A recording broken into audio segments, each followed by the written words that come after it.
internet people, how are we doing tonight? Thanks for joining me on episode 4 of Friday Night Writes. It's nice to be back on a Friday. If you watched last week, you'll know that I had to skip the actual Friday episode and do it on Sunday, which worked out okay because we had a 3-day weekend, but even though that I had made plans to travel and that was the very reason I could not do my episode on Friday. And we went up to our cabin and then there was calamities, so we ended up having to come back home early anyway. But the point is, I was not home on Friday. I was driving 2 hours north to the family cabin to spend 24 hours without water because the pipes froze. But things are back to normal. We're back to our normal schedule on Friday nights, and I've got a lot to talk about tonight because I want to talk about what it takes to make a scene. And because of the complexity of what goes into a scene, which is funny because scenes are pretty much the smallest component of story structure. I mean, you could get down to breaking things up within a scene, but for the most part, a scene is the smallest arc that you're going to be dealing with within a story. Because you've got your plot arc and your character arc and your emotional arcs and all those things are going to be going over the course of the entire story. But specifically with the scene, you've got an arc that takes place within the defined time period of whatever you need to have happen. And so we're going to talk tonight about the structure of a scene and the basics of how to execute one, going all the way down to like defining the purpose of your scene in the first place. So that being said, we have a lot to talk about, and there's going to be some stuff that spills over into next week. I know that right off the bat because we are going to focus on what a scene is this week, and then talk about the goal and purpose within a scene, and then we're going to move on to the types of scenes that we are going to see within a story. And that is going to emphasize some of the things that we've already talked about with obligatory scenes, which are different because those are a very specific type of scene to your genre. So if you have a mystery or a science fiction or a fantasy story or a love story, what have you, you're going to have very specific expectations that a scene or that a story is going to have that readers are going to be looking forward to and expecting based on the genre. With the scenes we're going to be talking about next week, and there is a lot of different types of scenes you can have in a book. These are going to be more broad and that you can use them for a lot of different ways, but they do have like their purpose is defined. So maybe it's something along the lines of you have a specific conflict, like an argument in this scene, or you have a love scene, or something like just the character thinking, being in their own head because something very dramatic happened in the last scene, and then the scene following it you're going to need some time to process, which is something we're also going to talk tonight about, scene and sequel. So how do we wrap up what we just learned, the information that was dumped on us in one chapter? How do we go to the next chapter, the next scene, and then deal with that? How do we deal with the fallout of scenes? So a lot of stuff to talk about tonight, so I'm just going to go ahead and jump right on in. I'm going to make sure, just check over my chat really quick because I had some issues with my mod, but I think we're doing okay now. Timber should be good to go. So that being said, I'm going to click back over. Okay, got my notes in front of me. So what is a scene? A scene is the smallest arc that you're going to have within a story, correct? They have a beginning, they have a middle, they have an end, just like a 3-act structure would have within the plot of a story. They also need to hit certain marks within the scene for a scene to be considered successful. So depending on how much action is in them, there's going to be parts where the main character is acting versus processing versus reacting.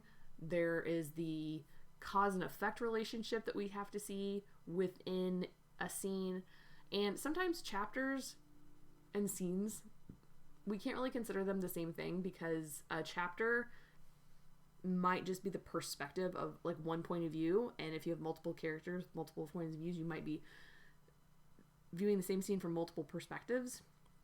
And if you have one chapter where you have, like, say, the female main character, the protagonist, and then you have the male protagonist, you're going to have one scene with 2 different chapters. So let's not even consider chapters and scenes the same thing. We're talking specifically about a point in the story where a small arc happens, and everything within that arc has a purpose. And the purpose of that is related to the emotional arc and the plot arc of the overall story, which goes back to the main character. So if you've been following us through the last couple episodes on Fridays, we've talked about the outline, we've talked about how to establish the structure of a story, and then we've broken down the obligatory scenes and expectations that have to be included in that outline. And then last week I talked about the emotional stakes and how we care about a character and what makes us care about a character, and the things we have to carry through a story to give the weight to that character that we need to invest in them emotionally. So all of these things have to be a part of that small arc. They just have to be more compressed. Okay? So anytime you have a major scene, a major development in the plot, especially anything that's like a revelation or a lot of action, so if you have like a fight scene, you have to follow that up with something that's a little bit more mellow, especially if the character needs time to process what just happened. If it's something that was shocking to the reader, it's probably going to be shocking to the character, and in real life, you would need some time to sit and reflect and think about that. So that's why we're going to talk about scene and sequel, its sibling. Going back to what we were talking about with a goal, though, having like an intention or a goal or a purpose, scenes need some reason to exist.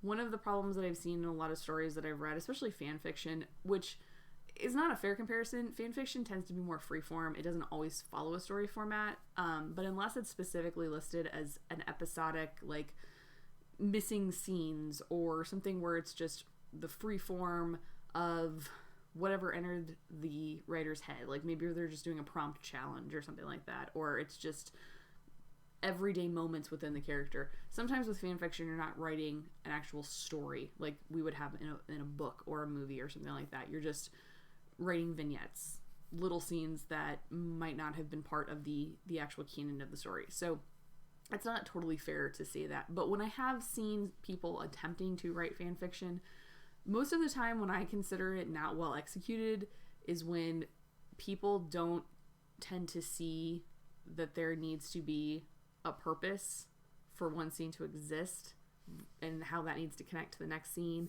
and how it becomes this like chain link where every scene starts and leads to the next. So you have to, that's where your foreshadowing comes into, and I'm not even just talking about things that need to come down way down the line of reveals and things like that. I'm like, you need to have a way of leading into your next scene before you've even written it, before it's something the reader has read. So there's a couple of questions that I pulled from two books that I was looking specifically at tonight for scenes, and they are Making a Scene, shocker there. I left it. Where did I leave it? Oh, give me a second. Making a Scene, which I was reading prior to starting tonight. So Making a Scene, which is one of the books that I recommend by Writer's Digest. I do not think I've bought a book from Writer's Digest that I didn't devour, and it wasn't immensely helpful. And I really like it. I don't know what is special about these books. I don't know if it's just because they hit the mark for me, or because they specifically focus on things that I'm looking for as a writer that I don't feel like I've learned enough about. I don't know what it is specifically about the Writer's Digest books, but I really like them as references for writers. So this one specifically is by Jordan Rosenfeld. Yeah, I couldn't remember if it was Feld or Field, but Jordan Rosenfeld, and it is basically everything you need to know about breaking down and writing the structure of a scene. And there is even like the back half of the book is basically breaking down the different types of scenes that you will have within a story, not to be confused with the obligatory scenes. Like I said earlier, those are things that are specific to genre, like the reveal of the murderer in a murder mystery, or the red herrings and having the detective established and things like that. No, these are broader things that can be in any story, but they're specific scene types where a specific type of action is being committed, I guess, enacted by the character. I'm not sure how you'd say that, but the character has a specific purpose in that scene. And because of that specific purpose, they are either contemplating, they're acting, they're finding something out, whatever. But everything that's going on within a scene, regardless of what type of scene it is, has to further the emotional and plot arc that you have established. It's got to be leading up to something. So the problem I have with a lot of fan fiction is that they haven't taken the time to figure out what the bigger arc of the story is, and I honestly think that's just because a lot of fan fiction is written as pantsing, which I can admit to doing myself. Now I've gotten to the point where I've started fan fictions and then realized, okay, there's a story here, and then I sit down and plot it out in much more depth. But everybody kind of just starts off writing a fan fiction based on like the idea they got in a dream last night, or when they were rewatching their favorite show for the 30th time, and I never thought of this, so I'm just gonna go start writing this. And I always kind of throw stuff out there way before it's ready, especially for fan fiction. Like I'll write the first chapter to a story that I probably have no intention of finishing, but I'll throw it out there just so people can read it, and then it'll start to get a following, and I was like, crap, okay, now I've got to actually do something with this. And that's why I have so many unfinished fan fictions on both AO3 and FFnet. But you have to sit down and determine, why am I taking the time to write this particular scene? Why is this thing happening in my story, and how does it relate to the greater arc of my story in general? Like, so what does the character need to accomplish to move forward in the story? So the 4 questions that they ask are, what do I need to accomplish in a scene? Where did I leave my characters in the last scene? And where are they now? So are they still in the same place? Are you still within, when you're moving through chapters, when you're starting a new chapter, are you still within the same scene? Have you changed perspectives?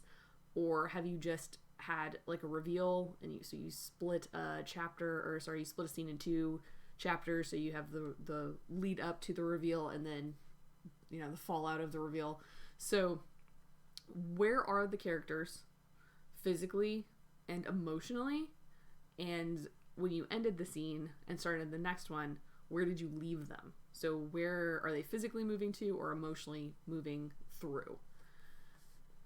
What is my character's intention? Basically, what they say to do in here is to give your character a job. Your character needs a job, and they need something to do. They want something, which is something they want through the overall part of the story, and they need something, and they need to fill that need by trying to attempt things. And maybe that's going to talk to people to get information, or maybe that's attempting to try a physical task, or trying to learn something new. So you need to give them a reason to attempt whatever is going to be happening in the scene, and it needs to be attached to the overall arc of the story. And then the last one is, who's going to help them? So what other characters basically are going to be in this scene?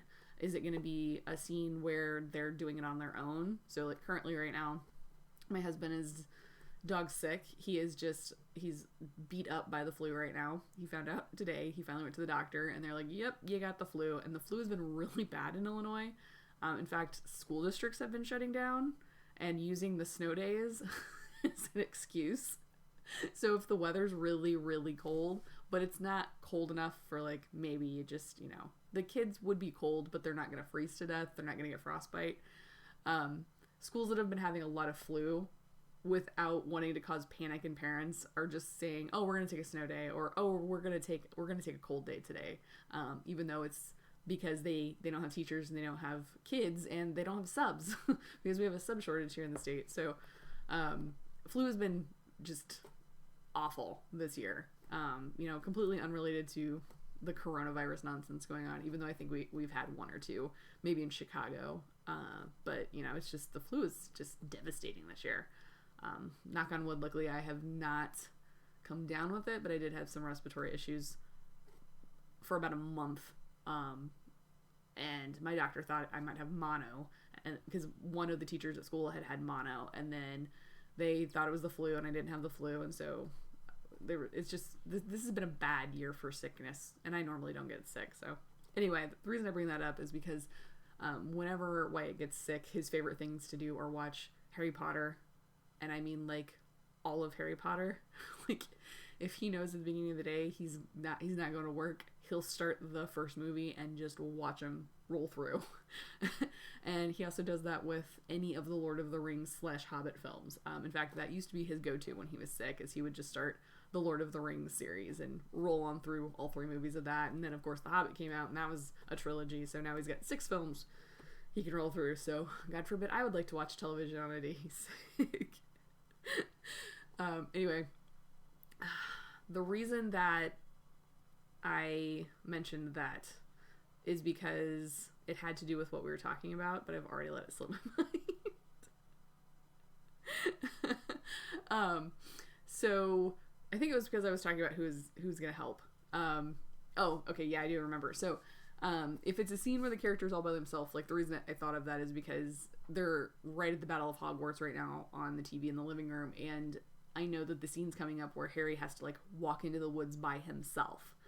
And even though that scene was designed to lead you up to think that Harry was completely by himself, what does Dumbledore do but gives him the snitch at the very beginning of that book where he has it with him and the eye open at the close. So when he takes it to the close, which he figures out is his death, who shows up but his parent figures? So Mom and Dad are there. Sirius and Lupin are there. The people that have taken care of him, you know?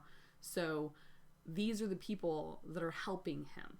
Even if they're not physically helping him, they're emotionally supporting him at that moment in time. So these are the characters that are helping him get through and to obtain his goal for that scene. So as we know, in that scene, his intention is to sacrifice himself, to go to the Dark Lord and allow himself to be sacrificed to save all these other people. And those are the people that are giving him strength to do that.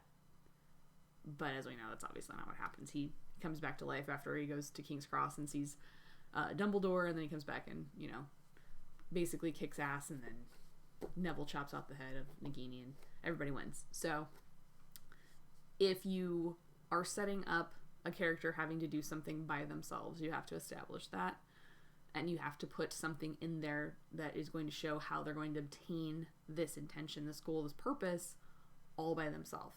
So you're going to have a more contemplative scene with that happening. It's not going to be such an action-driven scene because it's going to be a lot of the character in their own head talking themselves through what they have to do.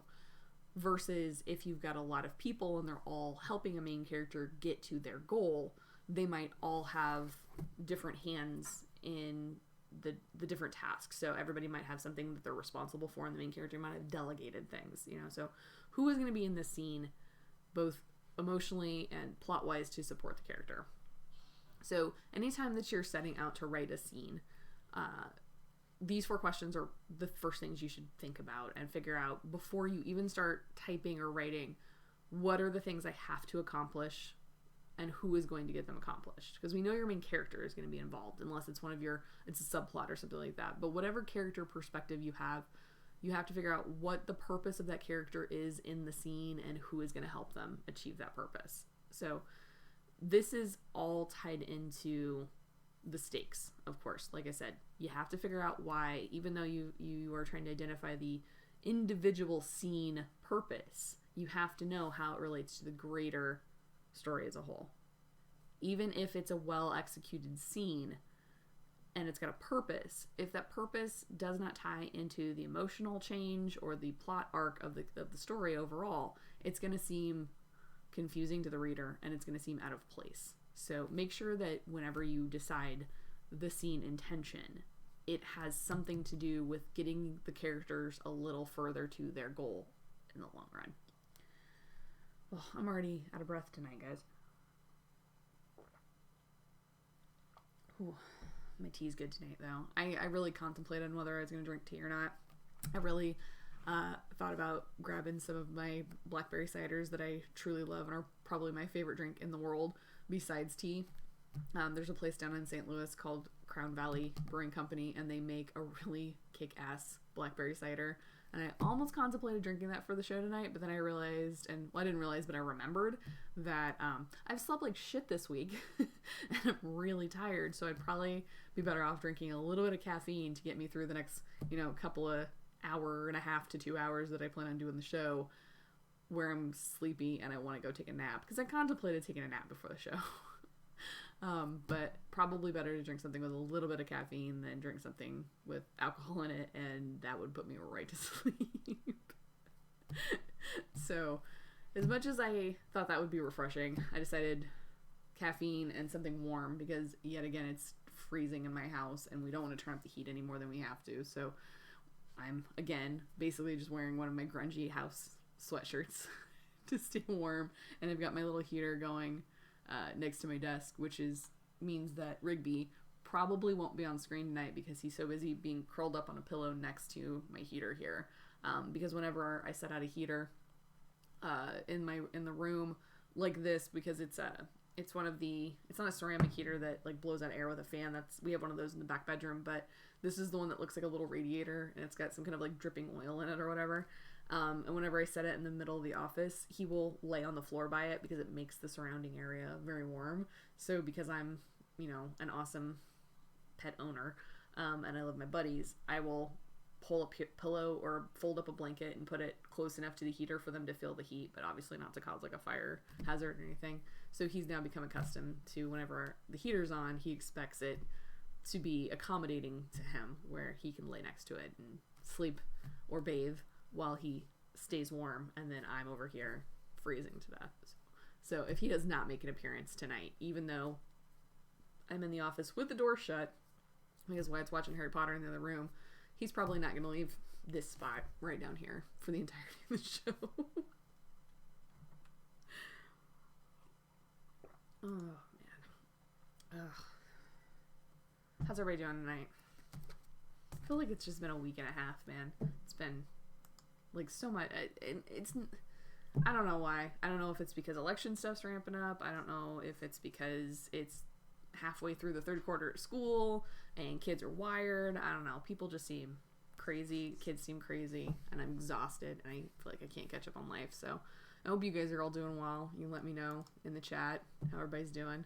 Let's see, who do we got with us tonight? Oh, Septic's here. Hey, Septic, how are you doing tonight? Timber, you got everything figured out now? Are we good? Looks like, you're in the chat, so I'd assume that you're good. Let's see.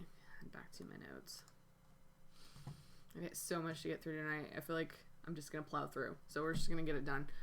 So I talked last week about emotional stakes and how they are the true story in your story. How the plot is important, and obviously the action is what gets us to want to keep reading, to figure out the mystery or to see how the problem is going to be solved, or the bigger question that's been asked, right? We all get invested in the plot. But we get invested in the plot because it shows the emotional arc of the main character and how this character wants something and believes the lie that whatever they want will provide them with whatever they need, whatever they're lacking. And somehow they got bent out of shape, or they got a misbelief that by seeking what they want, they will achieve filling the hole that they have in themselves, where that's the lie that they actually believe. So the way that you take the emotional stakes and carry them throughout the book, just like you would have with the plot, is to make sure that whatever the point of view character is in your scene, they have some kind of emotional reaction to what they experience in the scene. So whatever is happening, whether it is a physical reaction or an emotional reaction, which comes after. Because when you're in the middle of a fight scene, you don't have time to like contemplate. If you're trying to escape a murderous killer, like if you're the chick in a horror movie who runs up the stairs instead of out the door, and is like hiding in the attic while the killer like slowly creeps up the steps, you might have some time to fit in some contemplation there. Mostly, I would, if I were that person. Obviously, why do I make such terrible choices and run upstairs instead of outdoors when I'm being chased by said murderer? But you might get opportunities within scenes where there are breaks like that, breaks in the action, but for the most part, if you are in the middle of something that's a very intense scene, so if there's a fight, physical fight going on, or if there's a lot of dialogue being thrown around, you're probably not going to take the time to pause and then put some character thought behind it. So that's why sequel is important, and we'll come back and talk about that in a little bit. But whenever something happens and new information is presented in a scene, because just like you have to know what the intention of the scene is, you also have to carry through with and present something new. There has to be something new delivered to carry the plot through. We need to see the character relate to that. The reader needs to be able to identify exactly how the character feels with this new information presented to them. Is it something that's helpful and they're happy? Is it something that's bad news? Are they shocked because they've just been they were totally what's the word I'm looking for? They just basically got sideswiped by the information of maybe like a family secret of something they didn't know, so it was this big reveal. We need to see the reaction to that. Whether it comes immediately or comes in a follow-up scene, that's not as important, as long as there is some reaction at some point.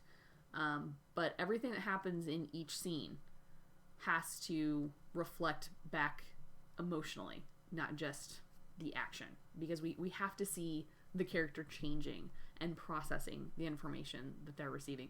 Otherwise, the reader doesn't see the change and doesn't feel like there is a story. So if we don't have that emotional arc somewhere within the story, and we talked about this last week, then it just feels like a series of random events that are happening. Things that are happening to the character rather than the character making choices and taking the actions and driving the story forward by making mistakes or celebrating their victories or what have you.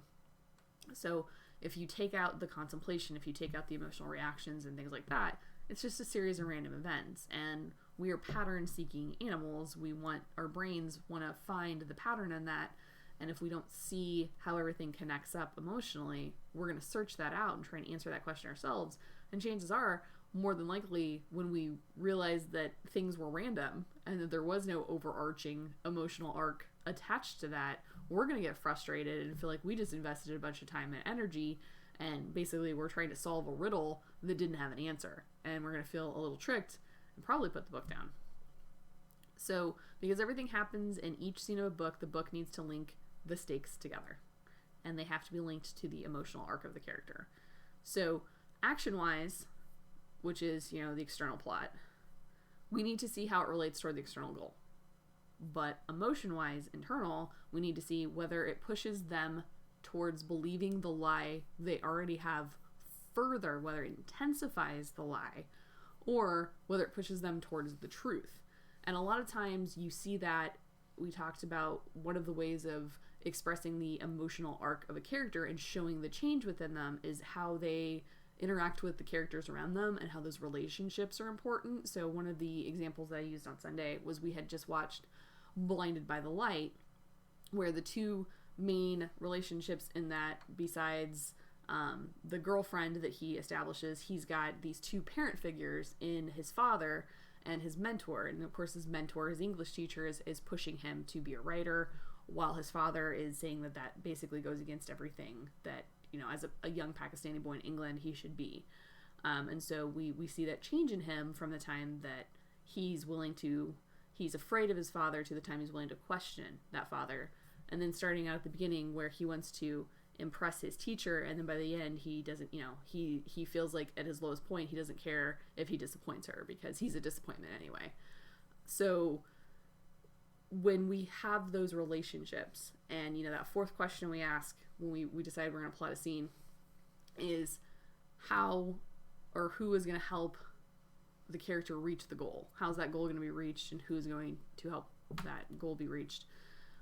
This is how we can establish the character relationships as well. So if the character needs to be pushed further from the truth, if they need to basically run headfirst into the lie they believe in, double down on it, then having antagonist characters or having characters that are straining their emotional relationship because of what the character wants, that's going to emphasize furthering the lie.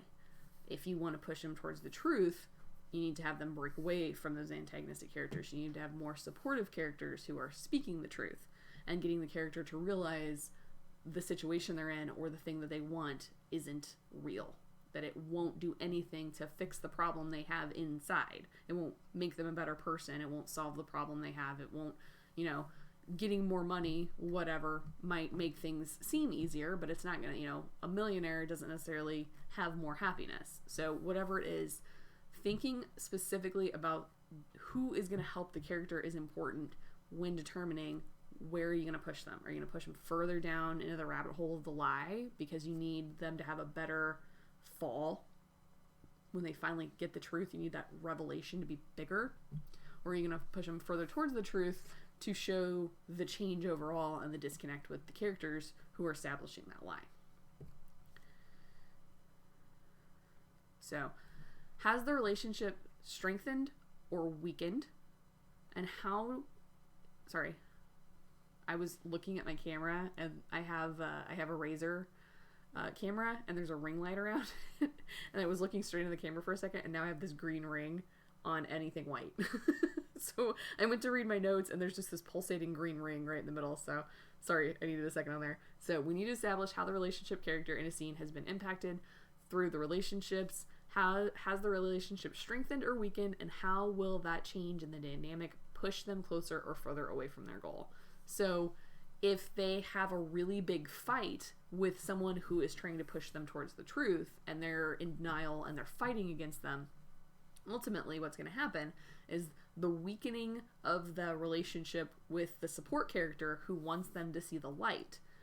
The fraying of that relationship is going to put them further away from their goal, because that person is an ally in helping them reach the ultimate goal for reaching their emotional arc. So being able to play with those dynamics of when they're strengthened and when they're weakened have a really big impact on how the character is going to reach their goal. Because basically, if the character burns all their bridges and has no support to reach the truth, well, then they're going to have a really hard time finding the truth on their own, because especially if they're already in denial, they're just going to slip further and further and further into that denial, and the voices of all the antagonistic negative characters who are supporting the lie are going to sound more truthful, and they're going to be more pervasive. So being able to play with those dynamics and knowing the relationship of the characters in the story, and which ones like each other and which ones don't, and support characters versus negative characters, that's a really important knowledge to have before you enter into writing scenes, because you need to know who's going to be there to push what agenda onto the character. All right, let me get another drink here. Tea is really good tonight. I don't know why it's so particularly good. Let's see what's going on over here in the chat. So Kit's with us. Hey Kit, and Hardware. God, I feel like I've got regulars now. This is really starting to feel like Cheers. So hi you guys, how are we doing tonight? Thanks for coming and hanging out. I'm really in the zone with my notes tonight, and I've got so much to cover, so I'm apologizing now if I'm not super involved in the chat, but Timber's got it. He's going to take care of you guys, but I did want to say hey. Yeah, hey, nice to see you guys. Oh man, hopefully I'm coming through nice and smooth. I've been noticing I keep getting warnings saying that I'm skipping frames or whatever, so but hopefully I'm coming in clear and my audio is good, and if anything's like, I don't know, if you're just not getting good signal, if things aren't good, please let me know in the chat so I can take a look at that and figure it out for next time. But I don't know, my internet's hit or miss around here sometimes. What are you gonna do?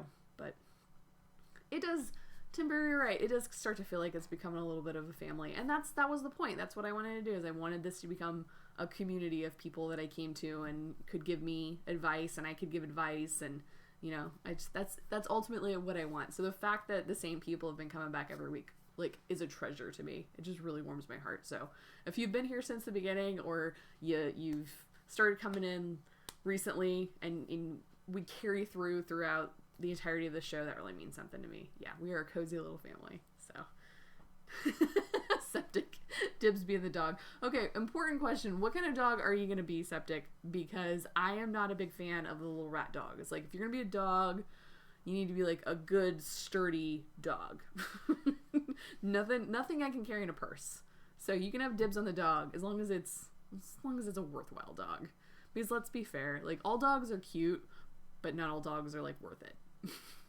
Now, I'm not saying if I saw a rat dog on the side of the road, like if it was starving, I would give it food. I would feel bad for it. Every time my neighbor has like 3 little yappy chihuahuas, and they get out all the time because the connections in their fence are actually too big. Like, the dogs can fit through the gaps in the fence, and it's not because there's like holes in the fence or anything. It's just they can slip through because they're so little and tiny.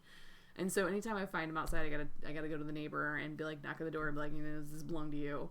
I basically could put it in like a styrofoam cup and be like, here you go. So I wouldn't harm an animal, but I mean, if natural selection took its course and Chihuahua stopped existing, I don't think I'd be racing to the World Wildlife Federation to reverse the extinction on that one. I only pretend to be knowledgeable, like one of those thick books you find in video games, but only have 3 lines. Well, hey, here's the thing. If you can get people to believe you're knowledgeable, that's all that matters. Because here I am, 4 weeks into a stream, and I mean, you guys seem to think I know what I'm talking about. all I'm doing is just, I'm reading those thick books that you find in video games, and then I'm just relaying. I mean, none of this is original. I'm not coming up with anything. I'm not out here proclaiming that I'm a writing genius or anything. I'm just telling you guys, here's a bunch of stuff I learned. You could probably use it too. I'm just filtering other people's knowledge is all I'm doing. Yes, I am. When's your birthday, Hardware? That's so exciting. Yes. So I got this for Christmas this year. My husband's a Virgo and I'm a Capricorn. So 18th of January. Okay. So I am born on the 22nd of December. So I am right on the cusp. So I see a little bit of Sagittarius traits as well. I think that's where my hardcore sarcasm and my creativity comes from, and my wanderlust. I think all of those things come from the Sagittarius, like the elements of Sagittarian leaving as I was born, and then the pragmatism and the organization and basically all of the old things, the old people things that make me a good worker and make me really organized. Like, those are the really great things about like being a writer, is because I have this sense of adventure from the Sagittarius side of the cusp that makes me curious and makes me want to see new places and learn things, and all of that useless knowledge. I mean, I'm never going to end up on Jeopardy, so I might as well do something with all this useless knowledge, right? So I have all of this stuff from the Sagittarian side. And then the Capricorn part makes me very organized and practical and wanting to do something with all of the knowledge. And that's where it comes really, like, all of the writer skills I've developed, those are all Capricorn. Timber, now that you say that you're a Scorpio, that actually makes a lot of sense. I can see a lot of Scorpio in you. And you guys can make fun of me for all you want for being like, oh my god, she believes in horoscopes and stuff. First off, I do not believe in horoscopes. I think that horoscopes are a complete racket, and it's a bunch of nonsense, like a fortune cookie that someone put in a newspaper for entertainment. But I am very fascinated with how personality types line up with the specific birth months, and there are two books that I read when I was a senior in high school, and they're both by the same couple. I'd have to pull them off my shelf over there, because all the books I have behind me are all my fiction books and my school books and stuff like that, and then I have a bookshelf in front of me which has all of my like esoteric paranormal nonsense on it. So basically that's all these two sections are like where all my inspiration for my fantasy stuff comes from, because over the last year I've actually spent a lot of time reading more of I don't know what the word for it is. It's not esoteric, but like theosophical and things like that type. I don't want to call it spiritualism because I'm not practicing anything.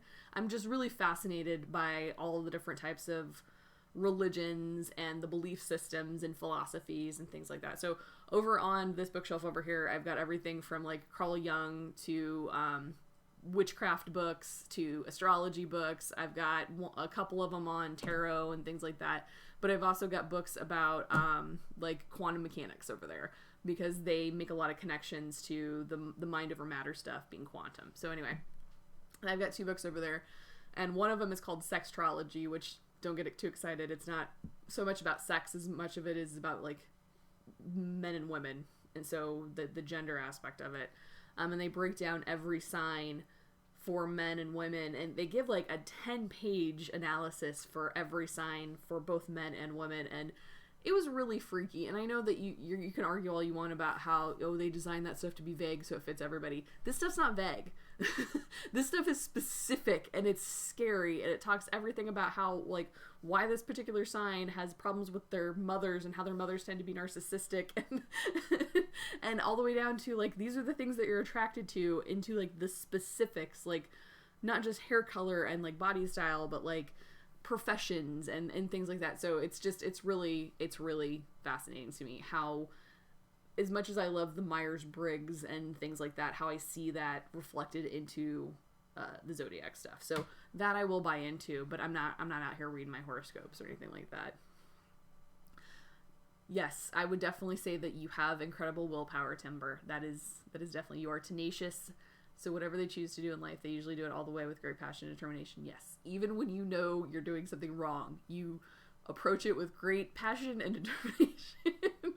Like when you insist on making fun of me or mocking me or doing stuff in Chill's voice because you know how much it annoys me. You do that with great resolve and determination.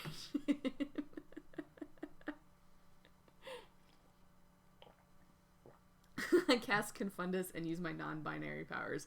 And you know what? I totally get that for people that don't fall onto the gender spectrum, that's not going to apply to them. But really, you could just read both and see which ones apply, because you could read across the entirety of Capricorn, because it's not that men necessarily were going to have personality traits versus women as much as that's where it got into like the relationship things.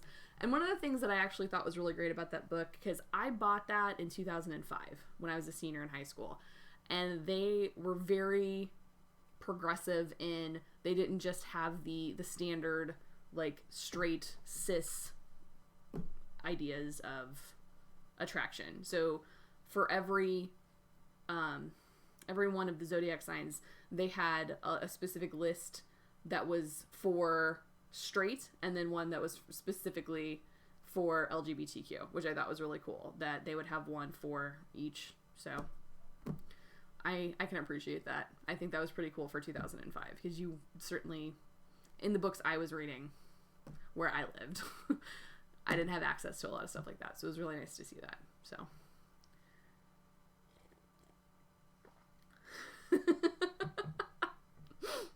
Libra stream chat, the last thing you want to see in this Libra stream is a dirty troll.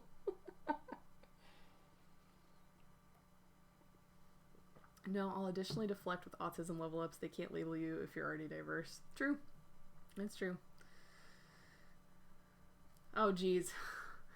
Hardware. I still got so much stuff to cover tonight, and you're starting to talk. All I saw were words geopolitical situations, and do you forget I live in America? We are in a constant state of geopolitical turmoil thanks to our president and our election system. Oh, geez. Okay, so geopolitical situations going on in India currently. It's also a stream I'm out for, and she put up the podcast form, so you probably might like to listen to it. Okay, I might be interested in that. Yeah. One of the things that I really did enjoy, because I watched Patriot Act with Hassan Minhaj on it. It's one of my favorite things to watch. And they're on break right now. But I really loved the coverage he did of the Indian elections, and I am fascinated. As much as I hate the way that our media works in the United States, because sometimes I just want facts. I just want the news so I can filter it out and make the decision for myself. Like, a lot of people just want to listen to a radio station, or they want to listen to something on TV where it's a bunch of talking heads and people are just telling them, think this, think this. I just want bullet points of what happened so I can make a determination. But as much as I get frustrated when I turn on CNN, or in fact, there are certain shows I can't even watch on MSNBC, even though they are more, technically, I guess, would be considered the more liberal of the news networks we have here, versus, Fox News, which is the way more conservative. But that's not even the most conservative we have, because that's not Breitbart, or it's not Alex Jones. But anyway, you'll turn on CNN in the morning, because that's what I watch. I'll watch news when I'm getting ready for work, just to, get whatever happened overnight. And they'll have like 6 people at a table, and they'll be talking. And then when I was watching the episodes of Patriot Act with Hassan Minhaj, where they were talking about the election in India, and they would have like 12 people. And so it's just one giant, it looks like the Brady Bunch in boxes, and there's just, everyone's yelling at each other, and there's no moderation whatsoever. And one of the worst perpetrators is the host. Modi is extreme at a professional sum. Yeah. From what I understand, Modi and Trump are friends. Or at least Trump thinks they are. Of course, Trump thinks he's everybody's friend unless they're out to get him, which he also thinks everyone is, which I kind of hope they are. But I know that he is very, I don't know enough about Indian politics to say that he's authoritarian, but I think he's authoritarian light. Like, he has hints of authoritarianism. So what are you gonna do? I don't know where all this crazy right-wing nonsense is coming from, but it's very terrifying. It's very scary. Living in the end times, people. On that note, oh God, no Brexit. I can't. No one is gonna watch the show if I just spend the whole time talking about politics. We're gonna scare off everybody. Because I will never shy away from a political discussion, even if I don't entirely understand the politics. Like, if you guys start talking about international politics, and I have somewhat of a sense of it, but honestly, living in the States, I don't get enough of a true sense of international politics because we tend to not cover things that don't apply to us. So one of the few times you'll see something about international politics is A, has there been some kind of terrorist attack, or a plane has gone down, or B, is something that another country doing impacting us negatively. That's about the only time you truly hear about other countries' politics. You have to really go out of your way. And that's why I'm so sad that Al Jazeera America doesn't exist anymore. Because Al Jazeera America did a really good job of highlighting the international along with the domestic. And they did it in a way that actually felt like news. But of course, the words Al Jazeera scared people, so it only lasted for about 3 years before they had to cut it. But I know there's still Al Jazeera English, but I can't get it on my TV. I'd have to watch it on YouTube or something like that. So breakfast sounds like a name for English breakfast. It does. It does. Oh gosh. Okay, I'm gonna move on. As tempting as this conversation is right now, I do have an agenda for tonight. So, all right. So, elements of a scene. One of the things I'm going to talk about next week is I'm going to spend some time breaking down the different types of scenes. But no matter what a scene has, no matter what type of scene you're trying to accomplish, there are certain things that every scene is going to have. So, obviously, we're going to have an established character point of view, whether that is first person or third person, or whether you are flipping between multiple perspectives. So one of the things that I am very bad about, and I know that it's not a very popular, it's every time I hear a podcast or an author talk about it, they're always saying don't do it, yet books keep being written in this perspective. I know that for some people, jumping chapter to chapter to different points of view, now when you've got 30 characters, I think that can be very obnoxious. But most of my favorite books tend to have multiple perspectives in them, but they're very clean in the way they do that. They have dedicated chapters for that specific character, and you know immediately when you start that chapter whose perspective you're in. There's no confusion about that. And I think that's simply because, like I have said before, my way of falling in love with stories was through movies first. So I'm used to having the outside perspective of seeing multiple viewpoints at a time. So I have no problem with it. So I'm biased, and that's how I write. But some people don't like it that way, and that's why they stick with first person or third person close, like the Harry Potter books. So obviously you have to have an established point of view. Enough said. Establish the setting. Again, I don't want to argue that it's not important to figure out where a character is at, but a lot of times you've already established the setting, or you have one scene that is over multiple chapters, and so maybe you, like, for example, I have a scene that would technically be a very long scene, but it goes over multiple chapters, and it jumps between the male and female characters, because basically it's like the opposite perspective every other chapter, and it's because they're learning to get to know each other, and so it's like each scene reveals different things about both characters, and it's kind of like my way of introducing both of them. So because of them being on a journey, I might have to be a little bit more specific as they travel through the city together, like where they're currently at, and maybe point out some locations just to give them a sense of where they're at and like what part of the city they're in. But I don't feel like I've got to establish a setting every scene. Like, that just seems ridiculous to me. So if you've already established that they're in one place, or they're going to be in one place for a while, like, don't go overboard. You're not going to have to do sensory information for every single movement through a space. Like, whether they go from a living room to a kitchen or something like that. As long as you say moved into the kitchen, you should be good.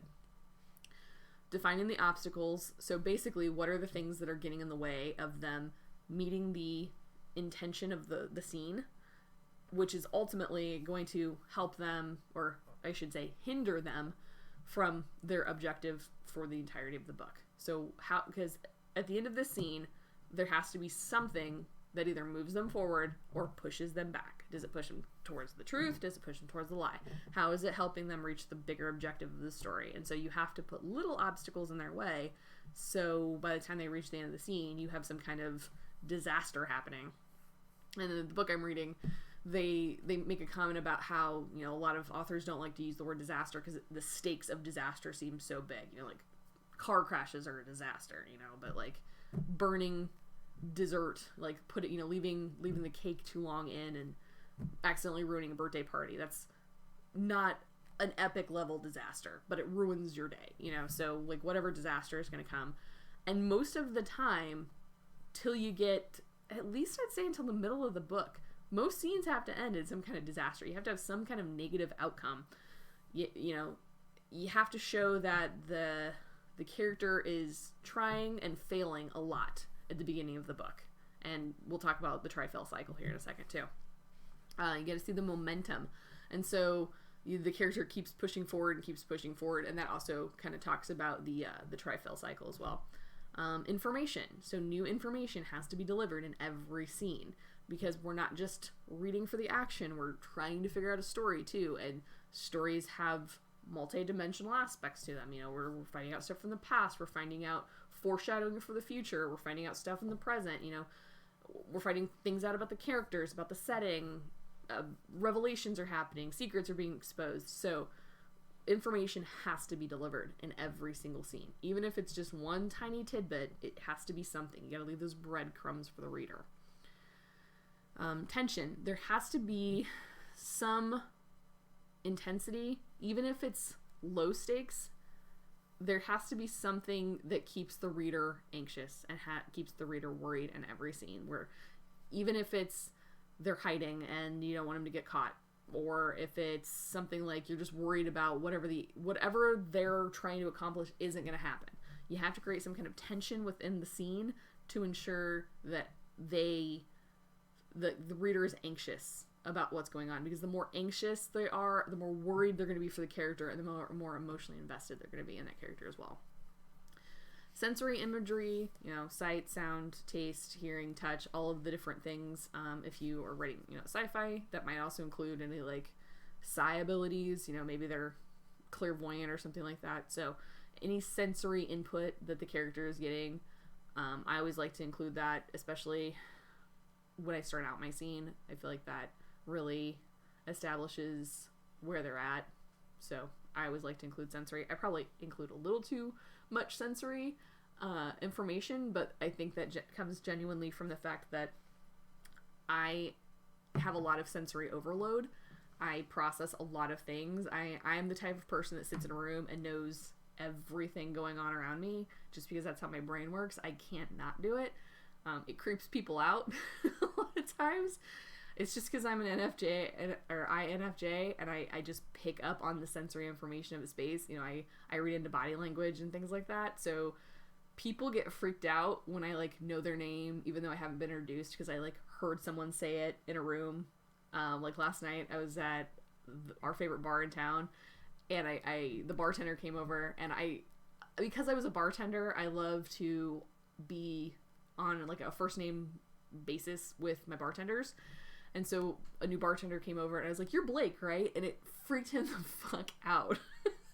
I knew what his name was, because he had not introduced himself to, but I knew it because I had heard another bartender talk to him. So I'm probably just like a weird stalker and creep to most people, but it's innate. I cannot help it.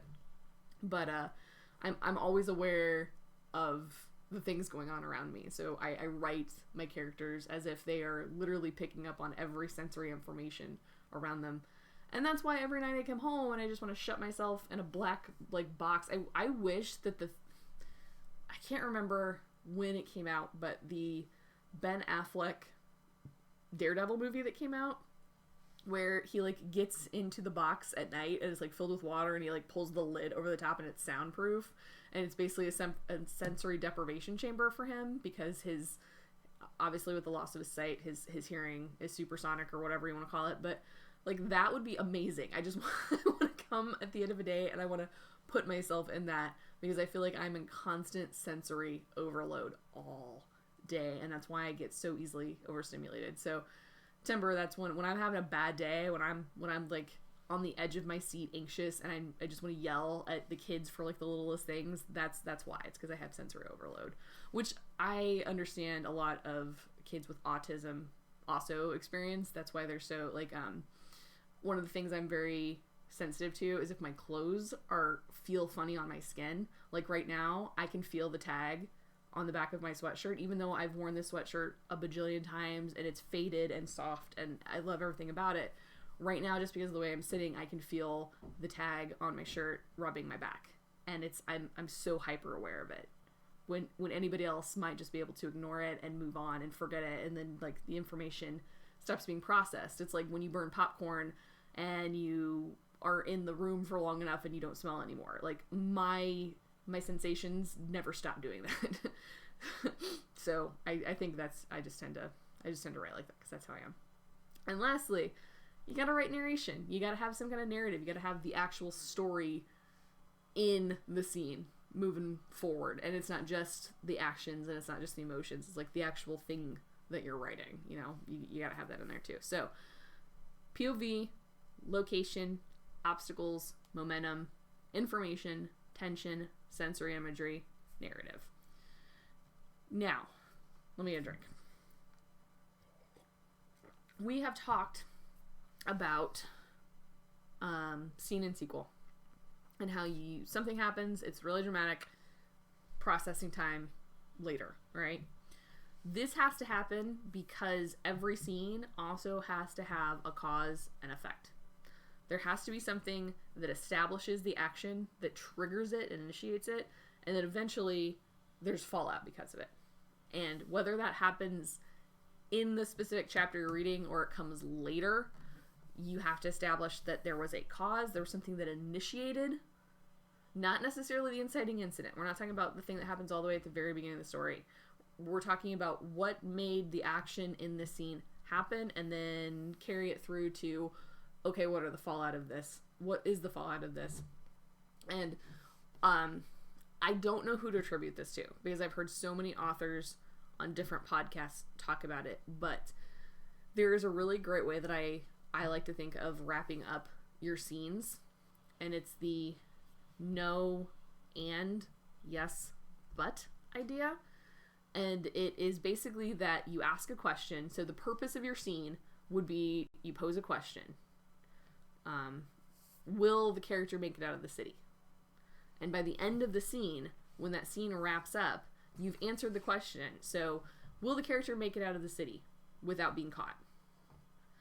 Yes, but they have someone tag along with them, and now it's like, you know, on The Witcher, you know, yes, he makes it out of the city, but now he has to deal with Yasker. Like, Yasker has attached himself to him, and now he has to deal with this tag along.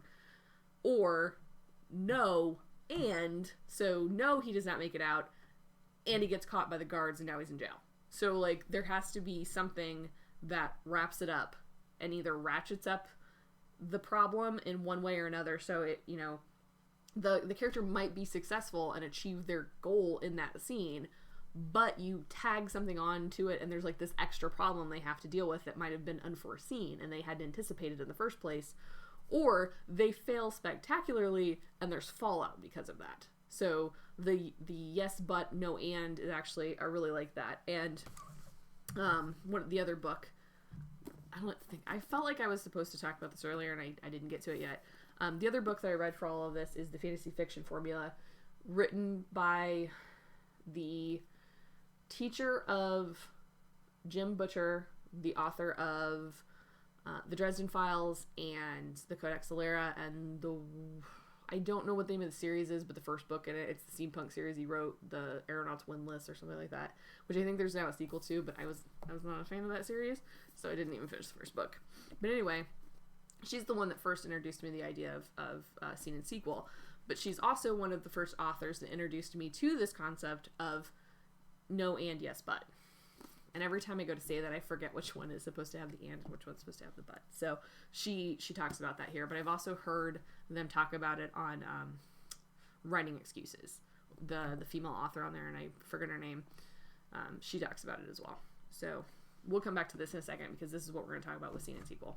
So every scene has to be connected, right? We have to have this chain effect of all our scenes where one has to lead into the other. And the best way to do that is with the cause and effect, where we end up in the next scene because the consequences have led us there.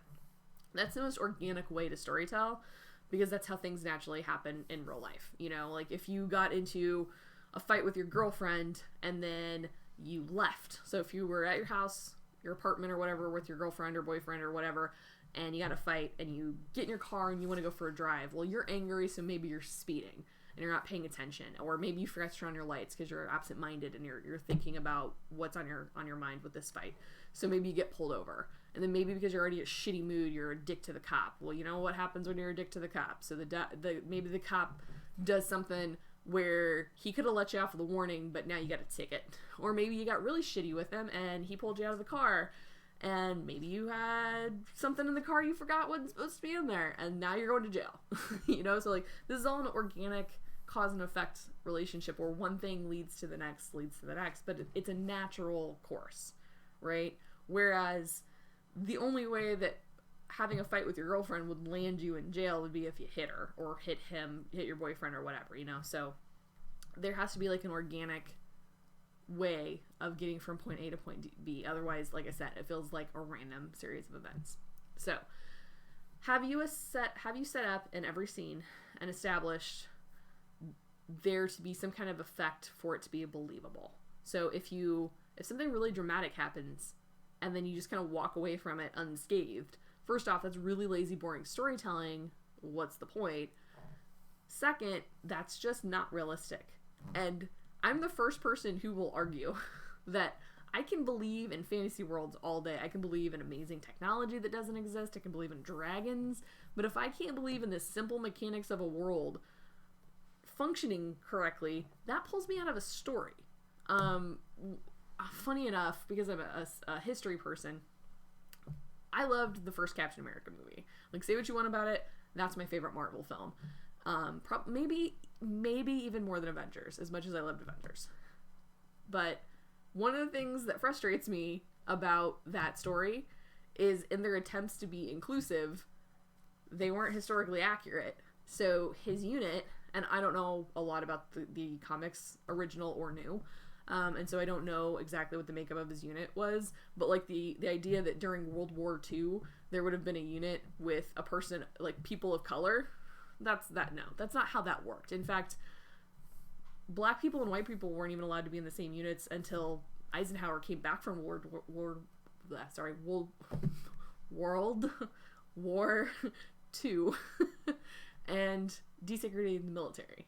So I don't know why, but because I knew in my head that wasn't historically accurate, that was something that pulled me out of the story. Even if it was for a minute, even if it was something that was like, whatever, I really like this movie, I'm going to continue watching, obviously. That's not going to be the deal breaker for me, because that would be ridiculous. At the same time, there's a little nagging voice in my head that's like, no, that's no. Same thing whenever I watch any show, because I have seen so many shows that do this. And it's the same reason why I can't watch certain shows either. Because he's an 911 dispatcher and I'm a teacher. Anytime we see our professions on television, we immediately go into the mode of that's not how that works, and we play that game. And that's enough to pull us out of the illusion of what's going on in the story. And one of the worst offenders, even though I love his work, I love American Dad, and I like Family Guy. I've watched Family Guy longer because it's been on longer, but I love American Dad. And Seth MacFarlane, I don't know if it's for the sake of comedy, just because it is so ridiculous, but one of the things that he likes to do is he likes to have episodes where the parents end up working at the school as a teacher. There's one where Lois teaches sex ed, and then I think Peter becomes a teacher in an episode, or a principal or something like that. And then there's an episode of American Dad where Francine becomes the guidance counselor, I think. And it's not even just the ridiculousness of like first off, the two wife characters are housewives. They've never established that they have any degrees or anything, which you can't even be a substitute teacher without a degree, okay? So they've never established that. Second, it's always like the parents got together and the principal's like, so yeah, this other teacher quit. we need to fill this position. And they're like, why don't you do it, Lois? And it's like, first, the principal doesn't get to decide that. There would be this massive, there has to be all of this stuff that goes into place for hiring a teacher or a guidance counselor or a janitor. Like, there's got to be this vetting process. The school board has to vote and approve them. Just like if the president appoints someone into a position in Washington, Congress has to approve them. Same thing. A principal could pick me and love me and think I'm the best teacher ever, but if the school board doesn't approve me, I don't get to come in. So why this is the thing that annoys me, I don't know. Maybe it's because this is why people have the idea that they do of teachers and education and all the bullshit that's attached to that. But it's the same thing with Wyatt. Anytime they show anything with 911 on TV, he gets so frustrated with it. In fact, the 911 movie with Halle Berry, he's never even watched it because he knows he's going to be pissed off and he's not going to enjoy it the entire time. So, that being said, believability is important. I can believe that dragons exist, but I will get totally pulled out of a scene or a story if I know that something that's in the real world, if you're trying to use stuff in the real world and you're not doing it properly, that annoys me. That's my hot take. So, one of the important things though, if you have established that something happened earlier on, if a decision was made, most importantly, if the character has decided, I'm going to do this, and obviously there were multiple ways that they could have come to that decision, there were multiple choices they could have taken, they've chose this one. You have to have laid the groundwork for a consequence for that. So, what I mean is, if they make a choice and they're weighing different options, at some point, you have to see the ramifications of that choice, for good or for bad. Preferably bad, because we know conflict makes a better story. So if you haven't laid the groundwork for that consequence, and a decision's made, it's going to feel arbitrary. It's going to feel like it has no bearing on the story because there was no consequence for it. In real life, we make choices all the time, and it's like, okay, I chose to buy, like, this is the type of car I bought, and there's no consequence for that. You know, it's just you go about your life. But nobody's reading the story of my life, and whether or not I'm going to buy a new RAV4 next summer because I want four-wheel drive or all-wheel drive, and my car's 10 years old. You know, like, nobody cares about that. In real life, one of the consequences might be that because I now have a car that can handle snow, I can drive better in snow, and I might not get in an accident. But that's not the level of consequence we're talking about in a story, you know, so you have to lay the groundwork for making choices, because the choices that your character should be making in the story should be of much higher consequence than what car should I buy next summer when I can go up and get a new car. Let's see. One thing that does not fall true for multiple perspective is you don't have to connect the scene that comes after the next when it's two different characters. I mean, for obvious reasons, especially if they're in two different places. So if you've got two different storylines going on and they're separated by a continent, it's gonna be really hard to connect the scene that came before it to the scene following after it if they're two different people in two different places. So obviously that's an exception to that rule. But it does have to connect to the last scene with that point of view in it. So if it's been 3 chapters since you were in this particular character's perspective, and you don't immediately follow up with what they were doing in that last scene, and that's why it's really important when you're using multiple perspectives to ask those groundwork questions at the beginning of a scene of what's my purpose, where are my characters, and who's going to help them. Because if it's 3 chapters back that you wrote that particular viewpoint, well, depending on how much time you want to pass in between those things, they could be with completely different people with a different goal and a different location. So you have to show how they connect to each other in some way. So every action needs to have a consequence, good or bad, but you have to make that consequence known. So you have to, if it's a good thing, chances are it needs to be like an immediate thing, you know, so the reader can see that, oh, this was a good choice they made. But I would like to think that for the most part, there's a better payoff if there's a surprise consequence negative later. So if it's a bad thing, if they made the wrong choice, and you're not going to see that in the moment. You're going to see it play into the plot later of, you made this choice, now here's the consequence for it, and it comes back to bite you in the ass at the worst moment possible. And I choose to do that specifically because it's just better conflict. The reader is going along, everything's fine, everything's great, maybe they even forgot about that the choice that character made, and then suddenly, bam, this happens, and they're like, oh god, that's right, they made this decision, and now this is happening.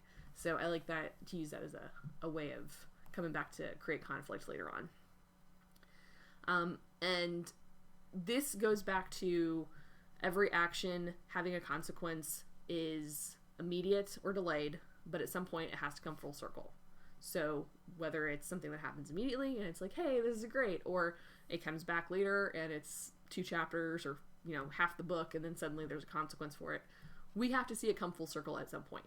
We just have to see it. It doesn't matter if it's positive, doesn't matter if it's negative, doesn't matter if it's immediate, doesn't matter if it's delayed.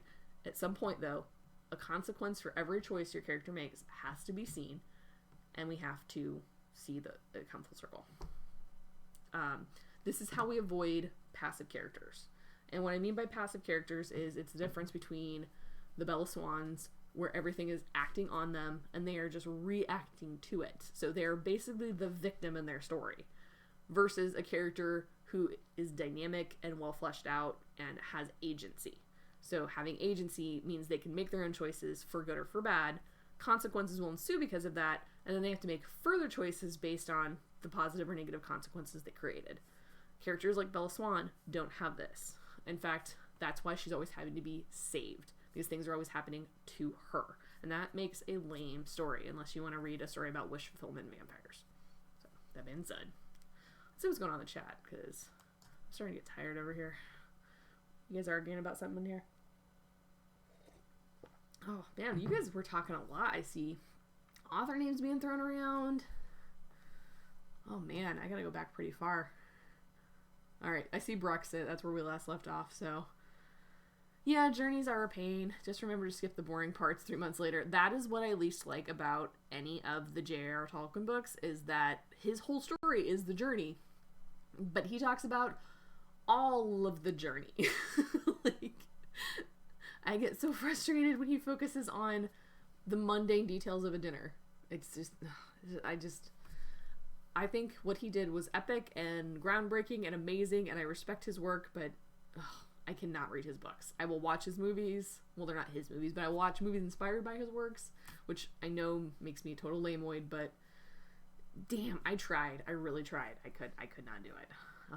But journeys, I feel like journeys are important, and I am going to work part of a journey into my story later, but I also know that the journey is not the focus. Like, I obviously have to go slow enough to make it feel like time has passed while they get to this new place that they need to get to, but I don't want to focus on every detail of the journey, because then I feel like, that's sidetracking me from what actually needs to happen in the story, because it's not important. It's important they go on the journey. The journey itself is not what's important. They have to get from A to B because they have to get to this other character who's far away from them. And I will emphasize parts of the journey specifically just to show, like, going back to what I was talking about, the setting changing or consequences for choices and things like that. But I could not write an epic journey story. It would destroy me.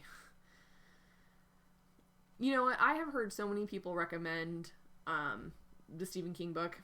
I've honestly never read it. I feel like I've read every single book on writing except for the Stephen King one, and I think the reason I avoided it is because every time I've read something by Stephen King, I have not enjoyed it. I'm not a big Stephen King fan. The only Stephen King book that I really like is on the shelf behind me, and it's called The Eyes of the Dragon, and it was a fantasy book. It was one of the few, like, I don't even know if it was, like, medieval fantasy. I don't even remember the time period specifically, but there was, like, a palace and wizards and stuff like that. And I was, like, a teenager when I read it, so I've only ever read it once, but I liked it at the time. If I went back and read it with the eyes of a writer and what I know about craft now, I probably might not like it as much, but a lot of people have said how helpful the Stephen King on writing book was, but I would assume if I don't like the style of the writer, his advice to me is not going to be super helpful. Other than I was surprised when I was looking up not too long ago how many words a day that, like, the average author completes, because I was feeling bad about not writing as much, and Stephen King only wrote like 2,000 words a day. That really shocked me. And he said that one of the things that an excerpt from that book was that he would write about 2,000 words a day, and it took him about 3 months to write a first draft, and then he was done. Like, that's all the time he would spend on it. Now, I know, like, I think it was The Stand Is that the one that's like basically like 4 books together? It's giant and huge and stuff. I think that was the really long one. Obviously that took a little bit more time just because it was such an immense book, but as long as I have been trying to write stories, I can't even imagine having as many stories as he has, let alone getting them drafted in 3 months. That's insanity. So Mary Sue books do sell well. You're right. And when I was younger, I would have read them. But as I've gotten older, and had I not learned about writing, I would be a different reader. I would absolutely be that type of fangirl. And I'm so glad that I am a writer, because being outside of that bubble now just kind of grosses me out. Like, I don't want to be that girl. So I try very hard to write complex female characters and male characters to that point, because you don't want a Gary Stu. You don't want a meathead or the creepy, overprotective sociopath stalker boyfriend. Like that's not sweet or endearing or romantic. That's emotional abuse is what that is. And I think that's why I rag on Twilight so much, is because I've been through, obviously not with my husband, but I've been in very toxic relationships with narcissists and people that were very possessive of me, and it's scary. It's especially when you're a person that's very vulnerable. And over the last couple of years, I got out of a friendship. There was a very close friendship with somebody who had a lot of sociopathic, narcissistic, scary tendencies, but I was in such a bad way mentally with where I was, that I was just so desperate for a friend that I did not pick up on any of the red flags until finally I was forced to stop the relationship. And when I sought therapy, all of these things were like, how could you not see this? So I totally understand the mindset of girls like that. And it scares me because I know how easily I was preyed upon, and I like to think of myself as a pretty independent thinker. Like, I didn't get involved in a lot of the bullshit drama that a lot of girls get involved in high school, but I totally fell for a fucking narcissist sociopath sucking up my vulnerability and manipulating me and things like that. So I learned a lot about myself in that process. It was scary how easily taken advantage I was. So The Stand is 500,000 words. Thank you for looking that up, because I knew I knew one of them was a thick book. I just couldn't remember which one it was. That was a year for him. Yeah, it would have to be. It's insane. So scary relationships are one of the points. It was key point in my novella. I got a 3-star review from someone who didn't finish it in order to see the resolution. I can understand why you wouldn't finish a book like that, because it would be very triggering. One of the things that I was dealing with, I'm trying to remember which show we were watching at the time. Once I was starting to kind of come out of the blind cocoon of this friendship and starting to identify, oh my God, how did I not pick up on these red flags, because I was so sick mentally that I didn't see them. Going through and watching stuff, and it's probably just because it was so recent for me. We were watching a show where somebody was going through, it was You. We were watching You on Netflix. And because he was the main character, Joe was doing the things that the person had done to me, it was very hard for me to watch that show. Like, I would get angry at the show because it was triggering things within myself, that phrases would come out of this character's mouth, and it was almost like they had been scripted from this person who had manipulated me. And it was scary. It was just, I was so angry that I fell for these things, because watching the show, even if I hadn't gone through this process, watching the show, I'd be like, you're a fucking idiot. How could you not see through that, But being that person in that show, it resonated, and it was rough. So I could understand somebody reading a book where you're highlighting why it's bad, but it being triggering for somebody who recently just went through it. So, well, thank you. I appreciate that too, Hardware. It's been a really, really rough 3 years for me. I've had, I don't know how far back most of you guys in the chat tonight have been with me, but I'll try not to emphasize it too much because honestly it's just depressing and I'm trying to move on, and I've done my processing of it. But over the last 3 years, I've had some really awful toxic relationships with people that were very manipulative. I've had 3 deaths in my family. It's just been a shit storm. It's just been really bad. And none of the things I was dealing with though were with Wyatt. They were not with the person I'm married to. So please don't get any kind of like weird idea that I'm in like a bad relationship and this is my call for help or something like that. No, Wyatt's amazing and he's a wonderful human being, and I, 10 out of 10 would love. But the people I've recognized within my own family, toxic behaviors, and I've broken off friendships because they were just unhealthy for me. And like I said, I've had a lot of loss in my family, so I've gone through bouts of depression, and it's been a rough 3 years, and writing has helped a lot. I had not used therapy or writing as a therapy tool because I didn't want to be the person who wrote a journal. It's just not what I don't enjoy doing that. But as I've been writing the 2 projects I've been working on the last couple of years, the one I have not written in a while, I have figured out how to use that sociopathic narcissistic manipulation in that other story, because I had another character who has to trick someone, and now that I've gone through that, it would be very easy to write a character like that. So kind of going back to what you were talking about, I think it was Kit that was talking about that. But I'm saving that. Like, I'll work my way through that, but there's no way I could do it right now. Like, I know that when I write it, it's going to be so spot on. It's going to be such good writing, and it's going to be very therapeutic for me and very cathartic to do that, especially when the bad, terrible things happen that I have planned for this character. Because deep down in my heart, I have vengeance for this person. Like, I want awful, terrible things to happen to them, and that, I know that makes me a horrible human being, and it's going to be bad karma for me, but I fight very hard every single day to be the best person I can be. To be a generous person, to be a giving person, to be a morally upstanding person. And even though sometimes I have bad thoughts, I try to think that at the end of the day, I'm going to put people first over any personal gain. My problem was, for a very long time, I was putting other people first over my personal comfort, my health. I was overextending myself to help others, and that's why I was the perfect victim for somebody who's a narcissistic, sociopathic asshole. But I couldn't write a vulnerable character like myself being manipulated while I was going through that. It would have been very raw, but I would not have been able to handle it at the time. So after the processing and when I need the catharsis later, like, that will come. But I'm not somebody who would just sit down every day and write in a journal. I don't know why. It doesn't feel natural to me to do that. So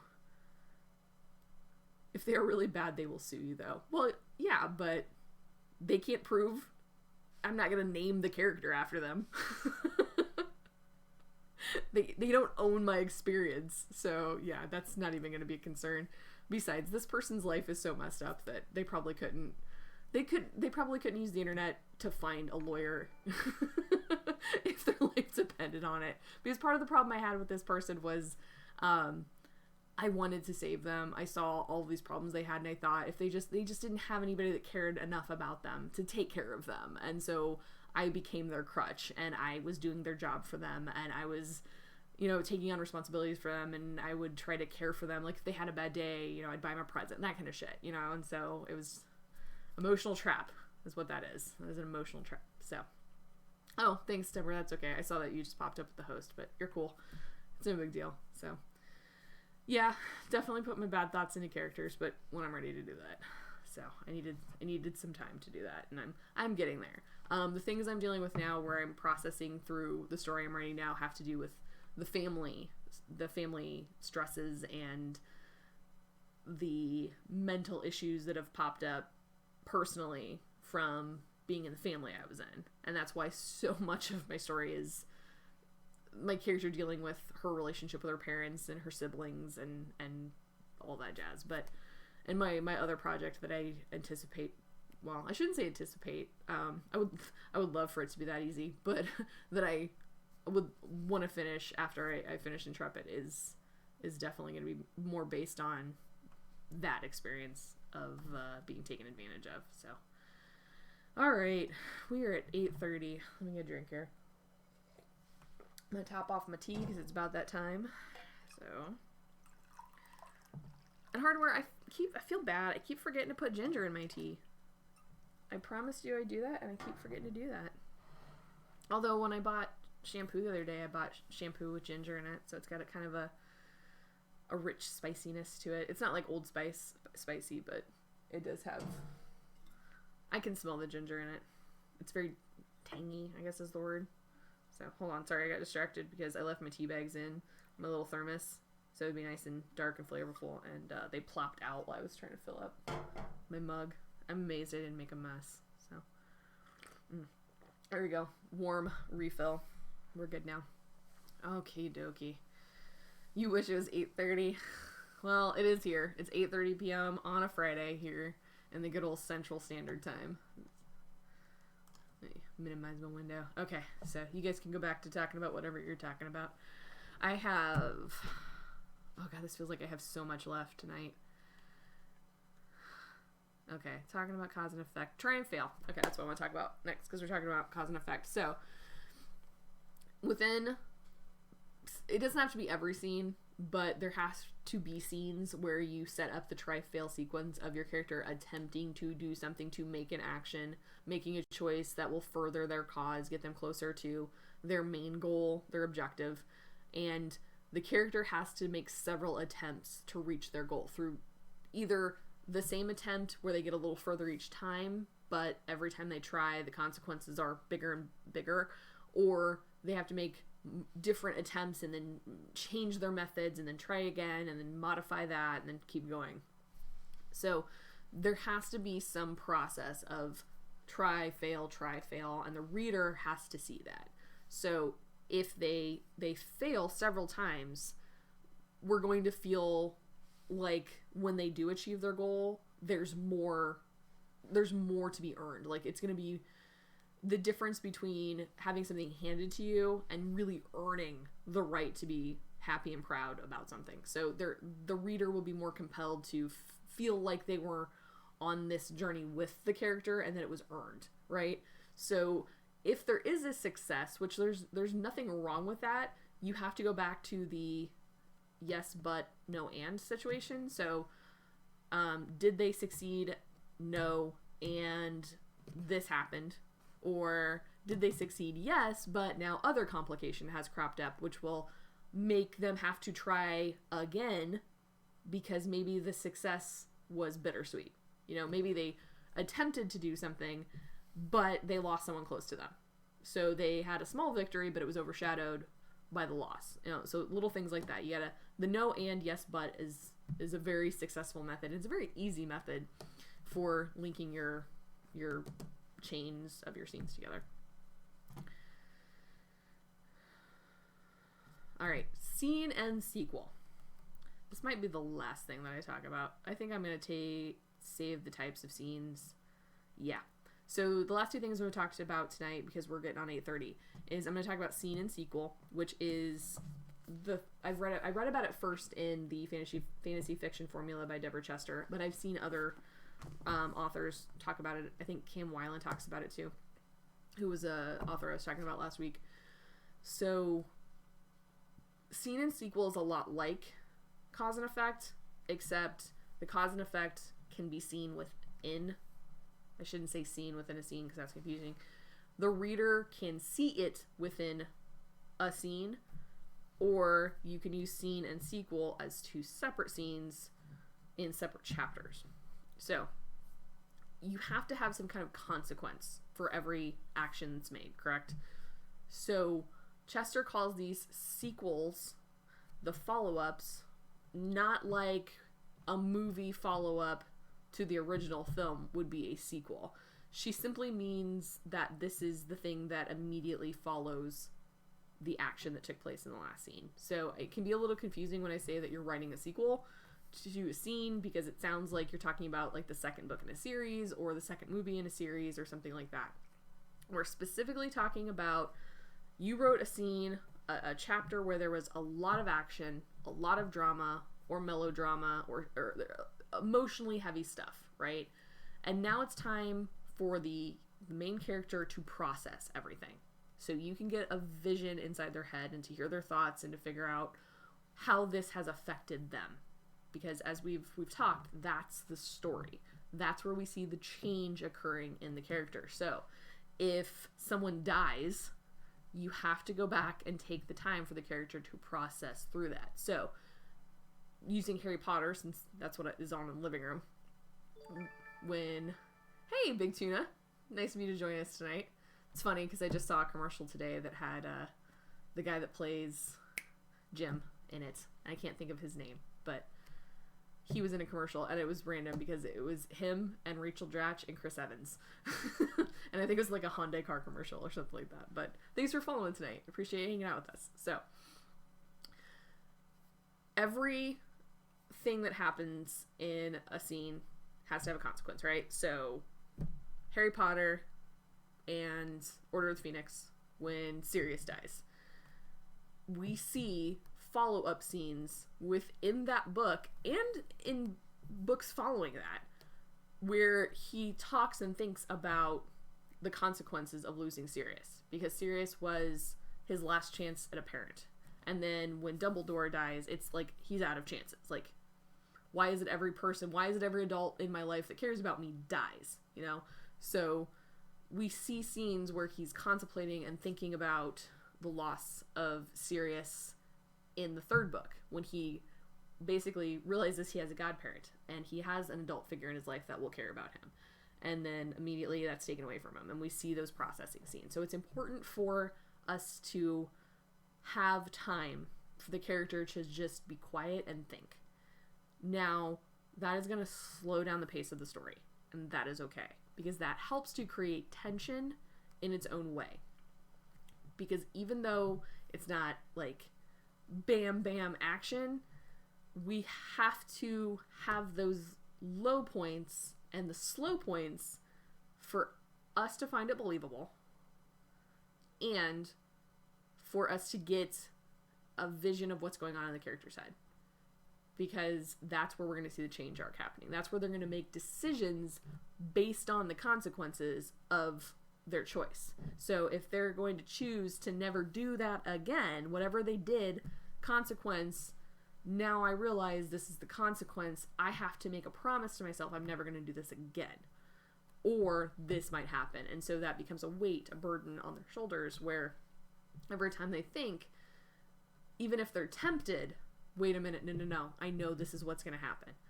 And it might even be so profound, it might be so traumatic to them that it creates a trigger for them, or it creates a long-standing, like a fear or a paranoia or an irrational anxiety. Maybe they develop something like OCD from it because they get so wrapped up in worrying about avoiding this consequence that it becomes an ever replicating thought, like they can't escape it, which is what anxiety and OCD is. A lot of people assume that OCD is the freaking out about germs and everything's got to be clean, or you got to tap something 7 times.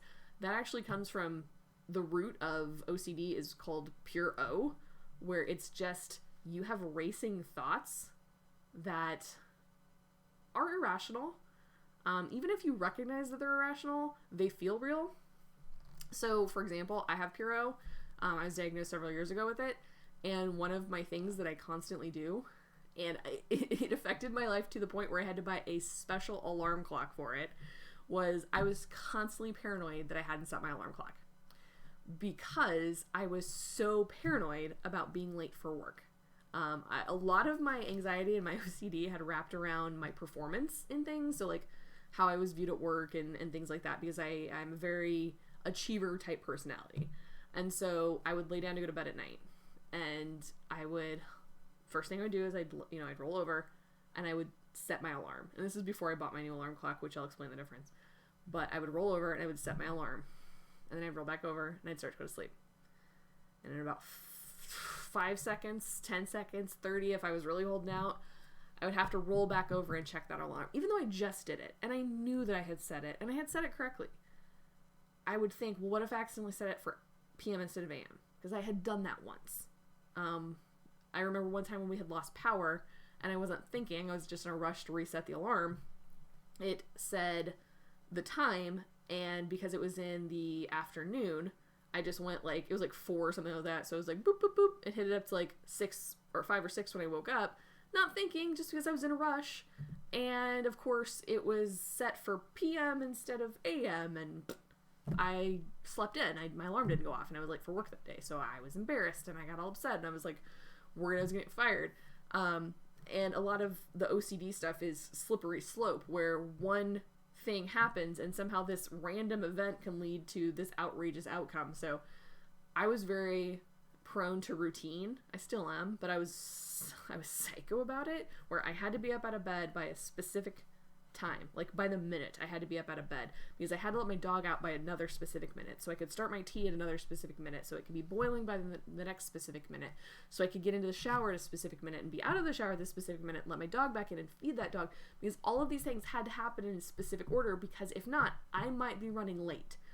And in my brain, running late meant that I was going to look bad at work, because that would be the day that my boss just happened to come down and talk to me at my classroom for some reason, and I would be walking in the door late, and then I'd have to explain why I was late. And the reason I'm talking really fast when I do that is that's what it sounds like in my head. It's just this crazy slippery slope of, I didn't get up right at 5:45. Maybe I got up at 5:52, and that was the morning my boss wanted to talk to me. And because my boss came to talk to me, and I was late, and I had explained myself, and I looked bad, that was a mark on my record, and I was going to get fired. Like, crazy slippery slope stuff. Clearly that's not what's going to happen. But I had convinced myself it was. So I would roll over and I would check that alarm, even though I knew it was correct. And I would roll back over. And then 5, 10, maybe 30 seconds at the max later, I'd have to roll over and check it again. And there were some nights I would check my alarm 7 times before I went to sleep. Another weird thing I do for OCD is when I buy things, I buy them in 3s. So when I went to the grocery store the other day, I found some noodles that are, I think they're made out of, edamame, soybeans. They're made out of soybeans. And my husband is trying to cut down on his carbs because he's pre-diabetic, and he misses pasta desperately because there's like 40 grams in your average spaghetti, your wheat spaghetti noodle, but these are like 7. So it's this huge, like, it's amazing, I don't know what's the word. Anyway, discrepancy between the two. And he can have noodles again. So because I saw that they had so many of them and they were on sale, I had to buy 3 boxes. Because what if they're good? And what if we really like them? And what if we can't find them again? So I had to buy 3 boxes. So anytime I go to the store and I need something new, I have to buy 3 boxes or 3 things of it. Or if something's on sale, I have to buy 3 of it. I don't know where that number comes from. It's just my number. I have to buy 3 of it. So, for whatever reason, that's OCD in a nutshell. And like I said, there's also the version where you have to tap something or you have to clean your hands, but it all rolls down to you are convinced that something bad is going to happen. So, back to cause and effect. So, scenes where action takes place, and then sequels are where contemplation takes place. Scenes where characters process what just happened include emotional responses to things. So maybe you were in a very intense scene, like maybe you were in a fight with somebody and you were very emotional, but you didn't want your emotions to show. So you tried to stay strong, you tried to keep your straight face and all that kind of stuff. But then the minute you walk into the bathroom and you're alone, the outpouring of emotion comes. Like you just can't even control the tears. That's an emotional response, you know? So you would have the scene where the fight goes down and they're very stoic and they're very proud and maybe they're even a little mean and cutting and looking like they're taking every punch, and then the minute they walk away, that emotional response is just complete meltdown because of what they endured in the fight. Or maybe the next thing is they're analyzing. Or in my case, overanalyzing, breaking down every step of what went wrong from the beginning to the end. And maybe they're thinking 22 different ways of how they could have avoided that situation, or how they could have fixed that situation, or how that situation could have gone better. Along with that, reviewing previous events. So maybe they're listing every event in the sequence that led them up to it, trying to figure out what went wrong and at what points. Choosing or weighing of options. So, okay, the new consequences in place. What are my options now? How do I move on, knowing that this is the world now?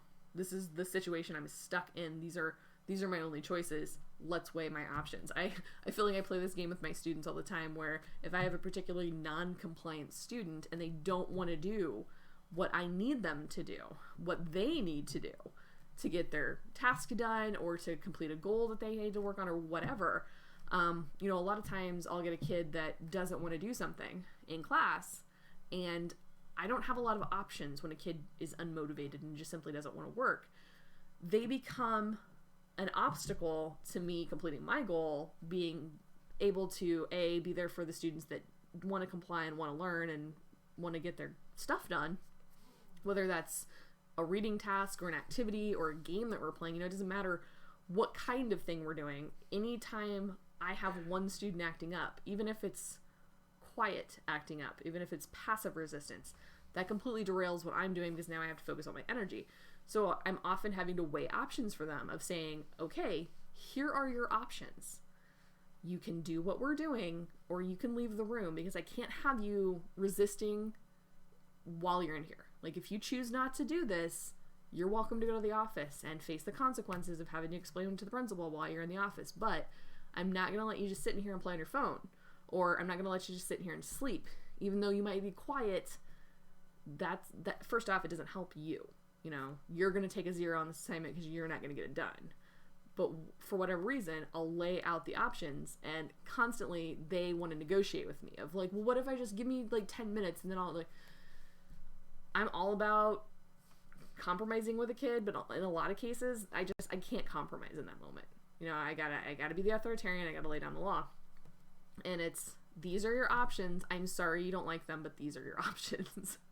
So you might be in a scenario where none of the options are good or to your liking, and the character has to sit down and figure out what is the worst option and what is the least worst option. What is the lesser of 2 or 3 or 6 or 20 evils here? And so maybe they have to sit down and figure out what their best option is, even if the options aren't good. And that kind of falls along with making a decision as well. So those were separately listed in the book, and I'm not really sure what the difference between making a decision and weighing options are. I mean, I guess if you have 2 options, but I still feel like you gotta kind of weigh them to make a decision. But what's great about all of these options in a sequel, these are excellent ways to work in those extra characters of who's gonna help them, because very rarely do you want a character just sitting contemplating on their own. If you have a character having an emotional response, an easy way to work a character in is somebody just trying to support them or to comfort them. If you are analyzing something, if you're breaking it down, sure, you might have a character who is walking through the previous events or breaking down every scenario of something that happened, but you might need like a Watson character where instead of having it all as internal dialogue, maybe you walk through the process with someone else, kind of like what we do here, where we throw out ideas. Like when I talk to my buddy Tony, I'm throwing out ideas and we're walking through a process, but we're doing it verbally. We're doing it, in real time rather than me writing it all down or me processing it internally. So maybe you have somebody walking through a series of events of how did we get from A to B. So if you're writing a murder mystery, you might have your detective, investigator, whatever, walking through the process, but he's doing it by talking to somebody. I remember they did a really good job of that when we watched Knives Out the other day, because there's a scene where obviously there's the reveal scene where he goes through and you learn how he figured out who the murderer was, who he was, and he's basically talking to a room full of people. It's not a very active, exciting scene, but because it creates the tension of how did he get from step A to step B to whatever to figure out who the murderer was, you get invested in it. So it's a sequel scene because it basically is it's not really a consequence, but it's processing. It's not action. It's not the car chase that happened earlier in the movie, you know? So it doesn't have to be alone. It doesn't have to be internal, even though analyzing or walking through a series of previous events you would think that would be something that a character would do internally. They could talk that out with someone else, especially if they're having trouble putting the pieces together. That's a really good way for a support character to be active in the scene as well, of maybe they're like, well, have you thought about this? Or what about this one time you forgot about that? And then it's like a series of events from there. Also the same thing with weighing options. We all have a friend that you're like, okay, here are my choices. Like, you know, for example, if you have a job interview and you like the job, but there are still reasons you might want to stay at your old job, but this is a good opportunity, but my insurance is better at my old job, or my new opportunity is great and I love everything about it, but it's an hour away versus I, walk to work now. So like having someone to weigh your options with, it's always better, I think, to do in dialogue than to just have the internal of the character. So, sorry. My little thing that I put my cup on stuck and hit my mouse and made lots of noise. So the question you're probably asking yourself at this point is, yes, we have established that these are slower scenes, so isn't this going to completely slow down the pace of my story? And I'm going to say yes, and that is the point. Because there are some points in your story where you need to slow down. It's great to have action after action after action. It's exciting. But after a while, that gets very exhausting, and you will basically get burnt out on that. So it's important to have these slow down scenes, because without it, you actually will lose tension simply because your reader will not continue to believe that these outlandish action scenes keep continuing, that this level of intensity that, it's not a Michael Bay movie. It's not going to be explosion after explosion after explosion continuing forever. It's at some point, they have to breathe, and they have to just relax. So it helps to increase the tension of the story because the reader will be forced to pause with the characters while they evaluate their options, or while they analyze something, or while they just cry. And the slowdown might feel slow at first, but to a reader, it feels like a break, and it's important because at the same time, you're creating tension by not immediately figuring out the next scene. So this also gives the reader time to try to figure out what is going to happen next, which helps them create tension on their own. The longer a reader has to wait to fix, or for the fix, or even an attempt at the fix, the more suspense it builds. So it's not the kind of suspense that you might have where everything is ratcheting up to a climax, but it gets the reader trying to solve the riddle of what's going on, which is my favorite part of reading a story, is trying to figure out before I read it myself of what's going to happen next. And like I said, sustained action is exhausting. It's like you don't get a chance to actually make the connections. And if it's an action movie, fine. Action movies don't always have stellar plots. It's most people who watch action movies want explosions and want the car chases and all of that. But even Fast and Furious pauses to show character development. Not a lot of it, but they try. And readers will call you out on this. So readers read stories for the characters. If you are not getting time for the characters to be characters and they're not just, moving target, that's going to be exhausting, and the reader is going to get frustrated because they don't know the person that they're dealing with. Okay? If they don't have these moments to take a break and relax and process, they don't get to see the character be genuine. And they don't get to see the character make mistakes. Because when we're under pressure and we're trying to weigh our options and things like that, sometimes we don't have a week or a month or a year to process our emotions or process our options and things like that. So you have to make a split-second decision in some cases, and that has its own consequences because you went with the easy solution rather than the smart solution. It's important to see the internal struggle because that is where the opportunity for character development and change comes in. And I've emphasized this from the beginning, that the true story that the reader is investing in isn't the action, it isn't the plot, it isn't even whether the character reaches the goal or not, it's whether or not the character changes. And if we can't see the change, then we don't have any measuring stick to see where they started out at point A and where they've ended up at point B. And if there is no change, then there is no story. It's just a random series of events, and it's super boring. So I'm going to pause there, and I think I'm going to save types of scenes for next week. Is going to come back and we're going to talk about other scene stuff. This might be 3 weeks. I don't know. We'll see. But we're definitely going to be on scenes for a hot minute. So I'll come back and talk about the types of scenes next week because I have some opinions on things like prologues and flashbacks that I would like to discuss with you guys. And I'll try to actually have a discussion instead of just sliding my screen over so I can fit my notes and my camera screen and all of my important Streamlabs stuff where I can't even see the chat at this point. So I have no idea what you guys have been talking about or if you're still watching at this point, which is why I'm going to slide Streamlabs over and see what shenanigans are going on. But that's all I have specifically for writing stuff tonight. So, and of course I walk back into the chat and the first thing I see is, that was my favorite car. I'd only stolen it last week.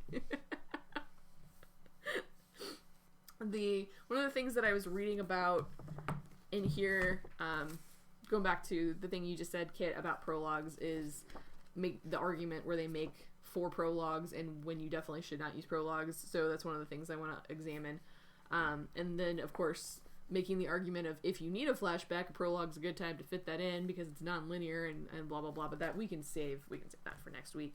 I feel like I didn't spend enough time on this one. And this is a really great book, especially if you write SFF. But I might have to delve into that a little bit more next week, too, because while I feel like I talked a lot about scene and sequel, I also feel like there was a lot more in this particular book that I wanted to emphasize tonight, but I didn't mark that in my notes where I needed to be like, hey, this is where this is at in the book. So, but I know definitely that she talks about scene and sequel in fantasy fiction formula, and I don't remember which other link because I've already moved my Streamlabs over and I can't see my notes anymore, but in my links that I'll put up for the show notes, there was a website. It might have been Cam Weiland. I don't know. Because I've been on her stuff a lot lately.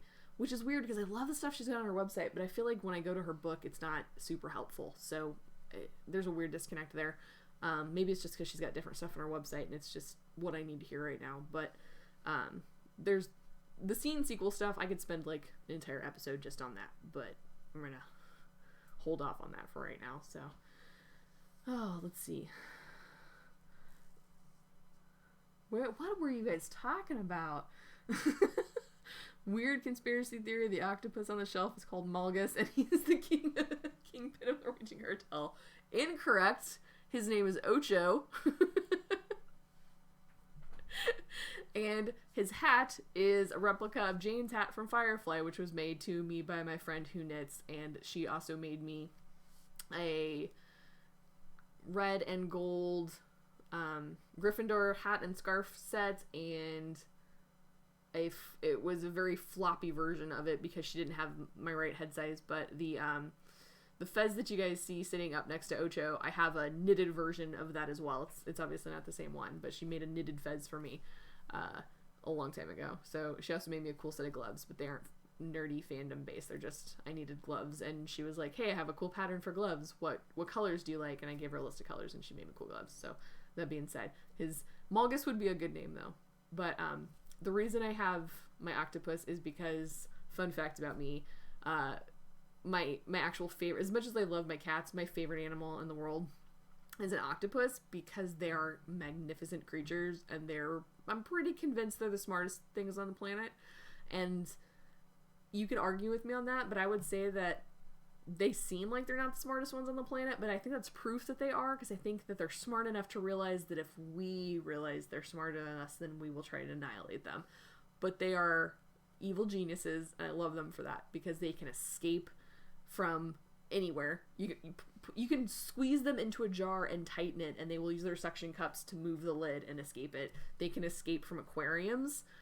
We have footage of them in like big aquariums escaping from the tanks to like go hunting. So they'll like crawl out of the tank, come down the wall, walk across the floor, get into another tank and eat the fish, or they're smart enough to figure out they can sneak through the filtration systems and go through the pipes and get in other tanks and then come back to their own completely like without knowledge of the aquarium workers. So the stuff that you guys see on the second, I think it's Finding Dory. That stuff's real. That's like based on real octopus behavior. But that's just the shenaniganry they get up to. They also can change color and texture.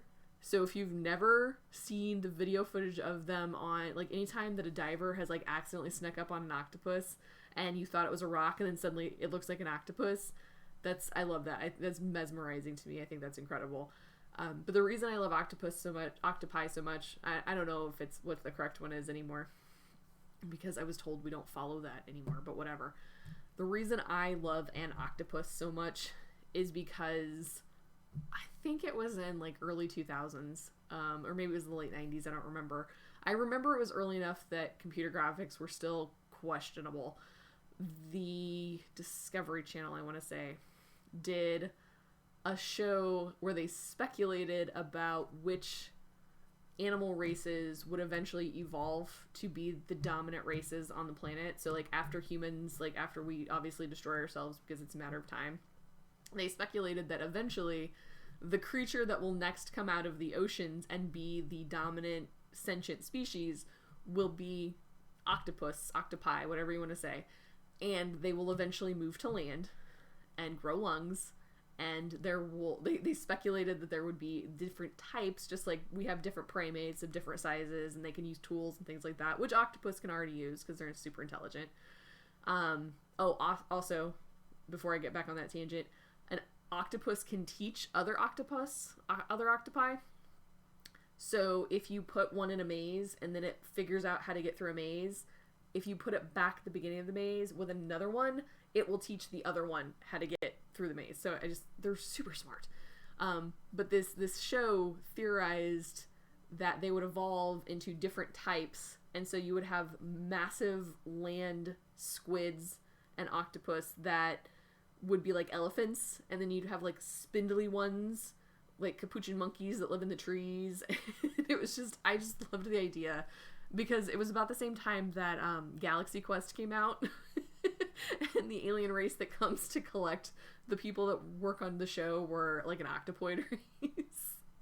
So when I was watching the show, I just imagined these like giant sentient octopus people, and I don't know, I just love that idea. So anyway, that's why Ocho is like besides Rigby, is my unofficial mascot. One of these days when I figure out how to do my graphics better, I want to do like Ocho and Rigby's face is the things that pop up on, like, when you gotta get a follow, or eventually when I start to get subs or things like that. So I gotta get better at editing and doing graphics before all that happens. So there are books with octopus as the main character. Is Squidward an octopus? No, Squidward's a squid. It's right there in the name, Timber. Although it would be funny if he was an octopus. I could see that. What are the books where an octopus is the main character, Kit? Ailey Martinez, Emperor Mollusk versus the Sinister Brain. That sounds like, what are the old 1940s and 50s, I can't think of what it's called. The sci-fi space hero, it's the one on TED. I can't think of it. Anyway, that sounds like an old 1950s, like, space drama, like a black and white thing. The books are modeled after those. Like a pulp story. That's exactly what I would have imagined. that kind of reminds me of my friend Tony's book, the one that's based on the space captain who accidentally saves the universe, and then they have to cover it up, and he becomes a hero, and basically he gets a holiday and all this kind of stuff. It's very much get that pulp feeling of like the pulp sci-fi 50s science fiction stuff. So I'm gonna have to check that one out. That's Ailey Martinez, Emperor Mollusk versus the Sinister Brain. I'm gonna have to write that one down. Because honestly, it sounds like an episode of Futurama. Some of my favorite episodes of Futurama were the ones where the big brains came and invaded Earth. Oh, goodness. Well, sorry I totally waylaid all the conversation you guys were having tonight. I felt like I barely paid attention to you, so I apologize for that, but I just was like on a roll. There's just so much stuff where you can talk about with scene structure and things like that. So before I go tonight, I do want to go over what the homework was going to be, but I forgot to grab it off my printer. So give me a second.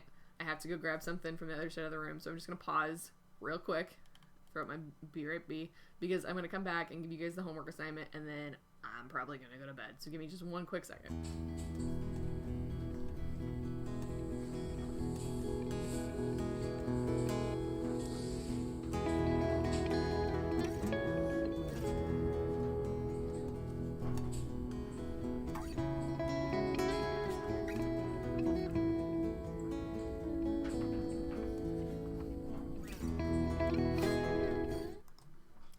Sorry about that. So I also had to pause and pet Rigby because he is, as I predicted, still laid out on the pillow next to the heater, next to my chair, has barely moved and is barely conscious. And as I walked over to the printer, he lifted his head up just to acknowledge that I was near him without petting him. And he gave me one of his pathetic little meow. And so I had to reach down and I had to give him some love, because as one of my favorite quotes from the internet says, if you are not kissing cats on their soft little heads, what the fuck are you even doing? So I had to stop and obviously pet him and kiss him on a soft little head and let him go back to, basically doing nothing. But the reason I wanted to grab stuff off my printer is this is a copy of the scene cards that I modified based on the ones that Lisa Cron has in her book Story Genius, which is on page 150, which look like this. So sorry, I'm trying to get the angle right. So in her book, can you guys see that? They look like this. There's a little bit different. I changed some of the wording. I kept the 4 boxes because there wasn't anything I didn't like about that, but I felt like all this stuff was unnecessary, and I didn't like the top up here. I didn't like the way she had that organized. So the YouTuber that I first found out about this book from had created her own version of this, which was very much based on the Lisa Cron version, but I took that, modeled it off there, and made my own. So our homework tonight, and I don't mind making this available, but I feel bad because it's not really mine, and I don't want to get in trouble for like copyright issues or whatever. So if you want it, I can give it to you for free. I'm obviously not going to charge or anything like that, but I don't know how much I could get in trouble for making a resource that's a lot close to another resource, but she does give the resource out. I think it's on her website, and Abby, the YouTuber I had, was giving it out for free too, so I don't know. I'll probably put a link to my version of this in the show notes, but it's different from the one Lisa Cron uses. So basically, our homework for tonight is going to be filling out one of these scene cards, and I had a really great idea for a scene right before the show started. So I scribbled down some notes of things that I wanted in the scene. So based off of what we talked about tonight with a purpose and an intention for a scene, and I want to try and write this scene tomorrow. And Kit, you'll appreciate this because it's a new idea for an introductory scene for the first scene. I think I've got a better idea. And talking about it, you're probably going to be shaking your head like, no, that's the worst thing you could do. But I had a better idea of introducing some stuff. So at the top of this, there's scene, objective, and arc. And in hers, she has what's called alpha points. And I haven't gotten to that point in the book, and I don't remember Abby talking about it, Abby Emmons talking about it, or I probably wasn't paying attention because it didn't seem pertinent at the moment. Because all I was worried about is the objective part up at the top. So mine's different. And when I put arc, I included that specifically for if you look at the outline that I created, and if you go back to like the first or second episode, I don't remember which one. I think it was the second episode I showed it in. And I talked about how I'd taken these different arcs of like the hero's journey, and then the Virgin's Promise, and the story scene, the arc for a love story, and all of these different things that I had taken. Like I think there was one for action from Story Grid, and I had labeled those different types of arcs, and then I had marked which ones from which scenes I had used when I did my outline for my story. That was just for me to be able to help remember if I needed to which arc I was hitting. So was it one of the scenes from the love story arc? Was it one of the Virgin's Promise arc? Was it one from the action story arc? Was it one, like whatever. So that was mostly for me at the time. The important thing about this, no matter which version you use, whether you pull the one from Abby Emmons, whether you take the one from me, or you take the one from Lisa Cron's book, she has 4 boxes. Now on hers, like I said, she has things over here, And let me grab those so I can read them for you, because I honestly didn't think it was necessary to have them. So over here she has a box for what the plot and what she calls the third rail, which is what the terminology she uses for like the underlying emotional arc of the story and how it rolls back to the plot. So I think the reason that she had marked those as plot and the third rail was to show you how the emotional arc and the plot arc tie together. But I think I have a pretty clear understanding of that at this point, so I left those off of mine. So to fill this out, what I'm going to do is I'm going to write the name of the scene. It doesn't even necessarily have to be what I'm going to name the chapter. It's just so I can identify the scene later. So this is going to be pretty easy because I'm going to write opening scene, because this is what I want to try and rewrite my opening as. Even though I promised I wasn't going to go back and rewrite things, this feels like a really good idea, so I'm going to go back and do it. So the objective that I need, the intention, is that the characters have to deliver the news that is going to be the inciting incident. So the purpose of the scene, the opening is kind of a heavy one to do this with, because there's a lot of things that need to happen in the opening scene. You know, you have to establish the setting, you have to establish the point of view and all that kind of stuff. But all of that aside, if this was any scene in the book, what would be the goal of this scene? And that's that I have to give my character the information that she has, the gods in my story have decided that she's basically going to get a divine servant. Like, this person's going to come serve her, right? And that is going to totally waylay her life plans, because she did not anticipate this. So that's my objective, is to deliver this news. So I'm going to write that in as deliver news of the Sentinel. And that's all I need to write. Is I just need to keep in mind that has to happen. That information has to be passed on at some point. All of the other stuff that happens in the opening scene, I'm also going to include that. You know, I'm going to hit those marks of what an opening scene has to have. But at the core of the scene, that's all I'm worried about, is whether or not I can deliver that information, because that's going to be the most impactful thing. Because it's going to shift her thinking, and it's going to cause consequences. It's going to have all this other stuff. And then I'm not going to worry about the specific arc right now, because it's the first scene. So, got that filled out, right? The next box I have is cause. So, just like we talked about in scene, we have cause and we have effect, right? Sorry, I just got distracted. Kid, I'm not writing in first person. I hate writing in first person. We can have an argument about that any old day, about how I don't write effective third person. We can argue about that at a different time, but I don't like writing first person, because I write multiple perspectives. So I don't like doing that, but we can agree to disagree on that one. So anyway, sorry, totally distracted by what I saw in the chat.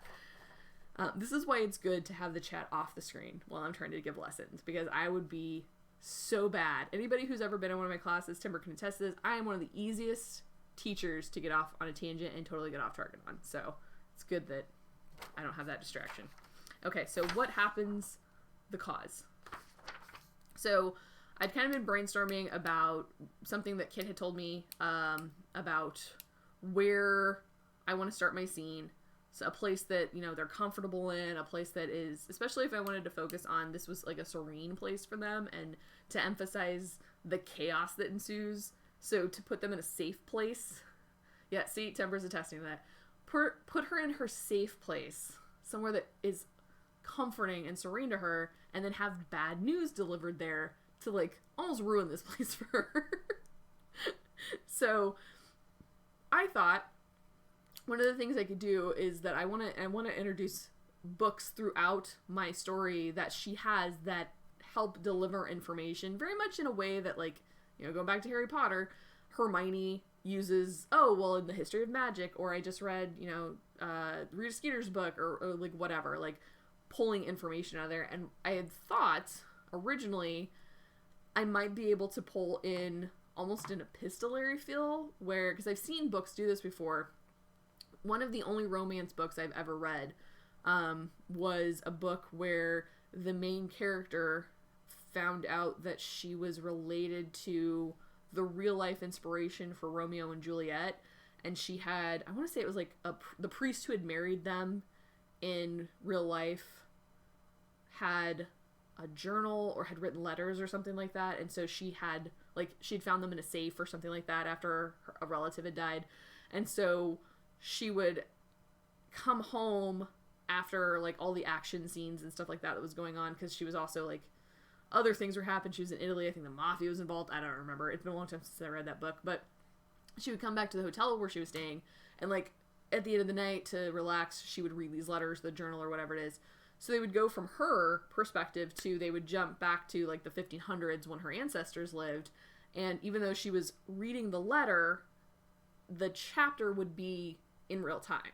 And so I thought one of the ways that I could pull in a flashback, or to tell stuff from history without me just doing a massive info dump, is if she is like taking a moment, she's trying to comfort herself because she loves to read books, is that she's reading one of her storybooks, or she is reading one of a history book or something like that, and ways of revealing things about her parents to show that they're maybe not the greatest people, is to compare how she sees them and how they treat her, and the motives and underlying things and manipulation they do versus how they're presented in history. Because obviously one of the things that we do in history is we write, for the most part, a very long time, you couldn't write bad things about royalty unless you wanted to die. So historical books about people in power were very flattering, or they were grandiose. They were glorifications of those people. And it's only in modern history where we can go back and analyze people and say, hey,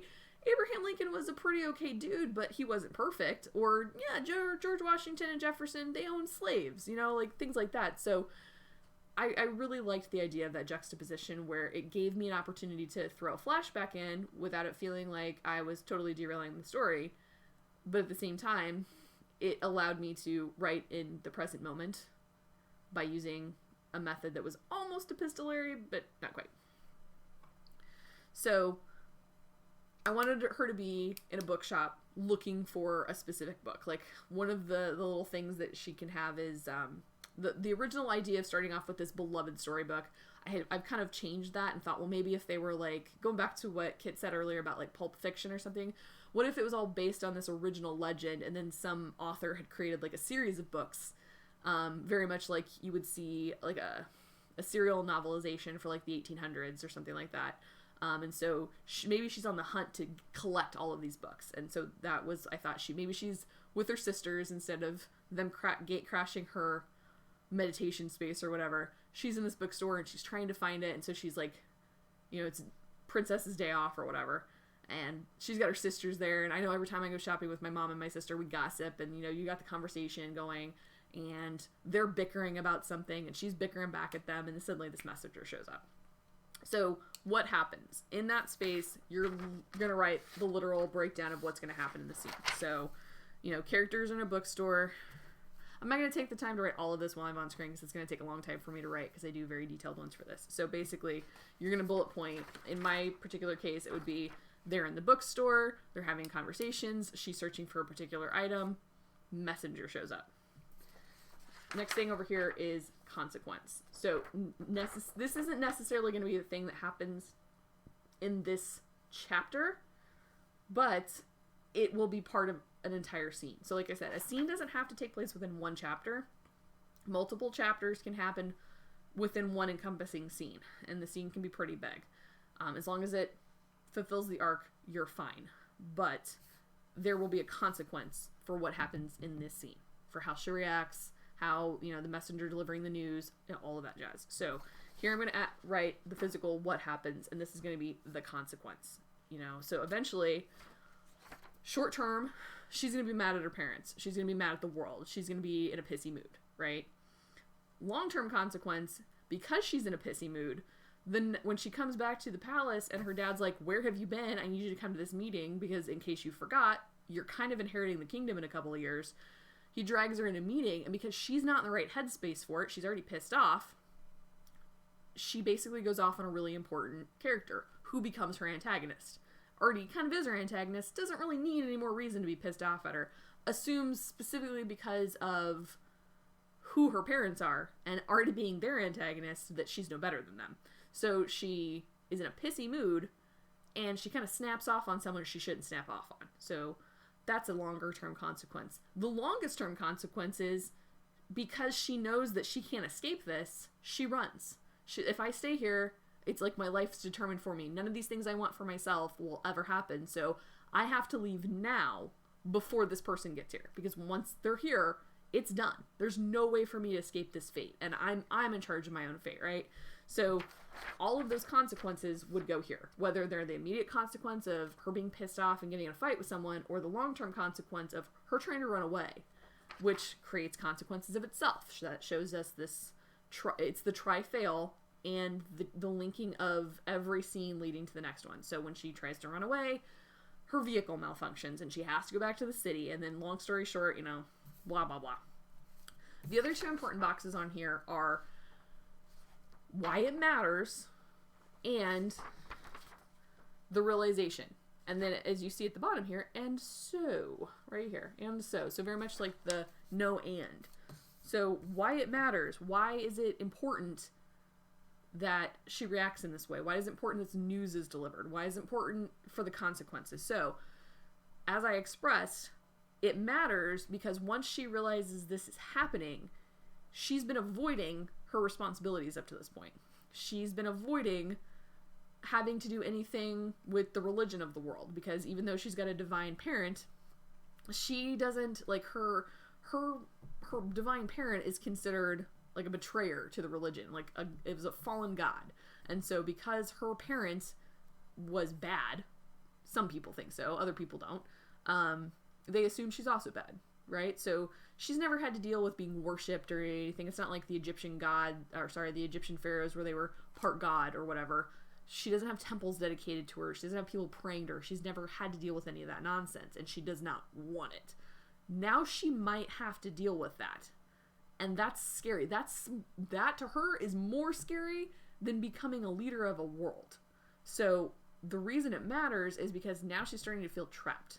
This is the inciting incident. This is her feeling like she's backed up against a wall, and she has to do something to escape it. So she has to take control, because her whole thing is she feels like she has no choice in her life. All of the choices have always been made for her. She was born for a specific job. She was born to fulfill a role in society, and that's all her parents want of her. They have very low expectations for her in that aspect, but what they want her to do is high-reaching expectations, So it matters because it puts her in a corner, and she basically has to make the first choice that she feels like she's ever been able to make for herself is, do I stay and accept this, or do I run and possibly actually get to be my genuine self versus the image that everyone has molded me to be? And that is where the realization comes in, is if I don't run now, I'm never going to be free. I will always be a slave to someone else's expectations. And so she chooses to run away. That's basically the end of the first scene. So going through all of that, I have hit the elements that I need to hit in my scene. I know exactly what's going to happen from the start to the finish. I've got a cause, I've got an effect, I've got why it matters, which is the emotional arc, and I've got the cause and effect, which is the plot arc. So I've got everything I need here to write that scene and have it be successful. And I'm setting up for the next scene, because what's going to follow that, even if it's not her perspective in the next chapter, the next time we see her, it's going to be her on the run, because I have to relate it back to what happened. So when I start the next scene, it's, where is my character? Well, she left. She's trying to get away from the palace. She's leaving the city. She's doing that by herself, because obviously no one's going to help her run away. So she doesn't even tell her siblings she's doing it. She obviously doesn't tell her parents. So she's by herself. But the problem is, when the disaster in that scene strikes, she's all by herself. She has no one to help her. And because of that, she's forced to return. So see how it's important. If there was a relationship character, they could support her, but because there's no one there, she's forced to return. So I have to think about, when I'm starting the next scene, where's my character? What are they doing? How does it relate back to the next scene? So I've already set that, and so sets us up for the next one. So let me see what's going on in the chat over here. So,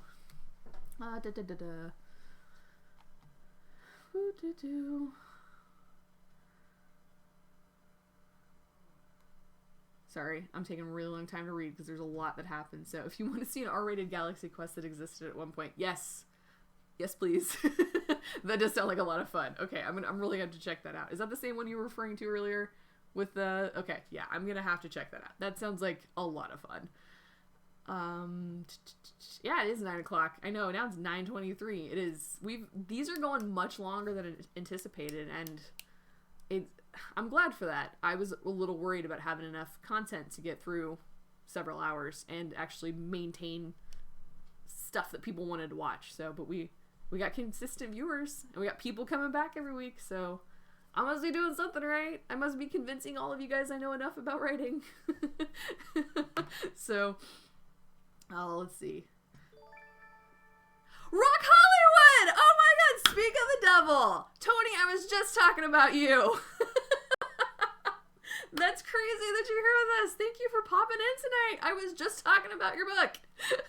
I don't know how long you've been watching, but I was totally comparing it. We were talking about some pulp novels earlier, and there's one in the chat. I don't know if when you get into the stream later, if you can like look at the chat, because I don't know how long you've been here, but we were talking about a book that sounds like it would be right up your alley. So it's... And I feel like I've heard Ailey Martinez. I feel like I know that name. I don't think I've read a book by them, but I think I know that name from just being around the reading block. But Tony, apparently there is a book, Emperor Mollusk and the Sinister Brain, and it is described by Kit as an R-rated Galaxy Quest that existed at one point. Which, we would love that. Tell me, there's nothing about that we wouldn't love. Okay, so I'm totally off the rails at that point, trying to get back to where we go. Let's see. What does second person look like? Okay, second person septic, if you probably explained this, but in the chat. Second person is where you use you. So it's like the narrator's talking directly to you. It almost reminds me of... Oh my gosh, so many follows tonight. Thanks, MJS author. Thanks for joining us tonight. So second person is specifically when... It almost feels like the choose your own adventure stories, if you know what those are. I feel like I'm really dating myself with those, but those still have to exist, right? Basically, where they were like, turn to page 3 if you choose to go in the cave, or like if you like walk through the woods, go to page 5, whatever. They also used to have internet versions of those too, but they were written as if the person the book was directly written for was you. So it uses the word you. The only time I've seen that effectively used is in, oh gosh, what is the name of those books? I'm going to have to Google it because I don't remember the name. All I remember, it was about a world, and it was all geology based. And there was like a giant catastrophe, like a physical world ending catastrophe that happened like on a regular cycle. And there's 3 of them, but it all had to do with rocks and geology and things like that. But there were 3 perspectives in that book, and one of the perspectives was written in second person. Oh, that's gonna bother me. Okay, give me a second while I Google that, because that is really gonna bother me that I cannot remember that. So I'm gonna awkwardly Google. Talk amongst yourselves, people.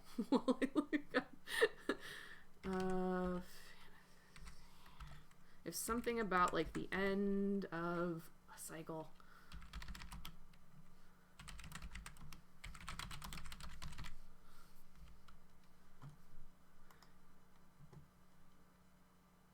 The Broken Earth trilogy, I think that was it. The 5th season. Yes, that was what I was looking for. N.K. Jemisin. The Broken Earth series. I haven't read the whole series. I've read the first book.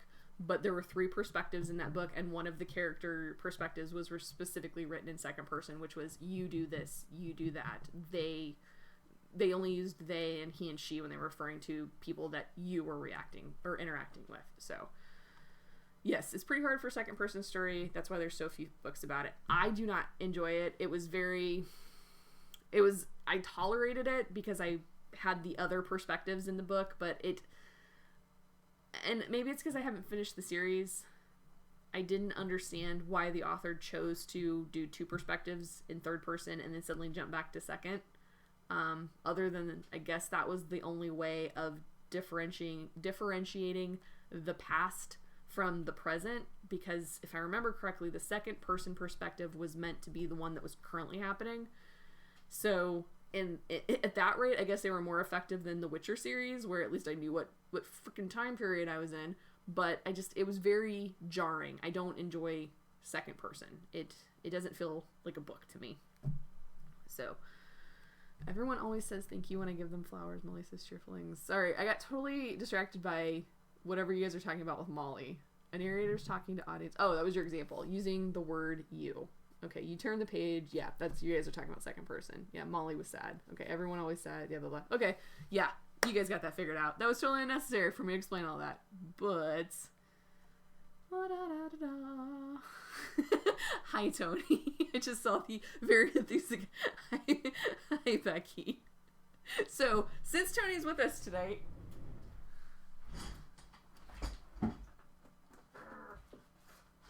Don't make fun of my sweatpants. I never wear real pants when I stream because nobody ever sees my pants. Okay. But this is Tony's book. This is Dax Harrison. It is a great, fun book. It reminds me a lot of the space captains like Captain Kirk or the one from Futurama. Oh, gosh, I can't think of his name. But it's basically the hero does something, saves the universe.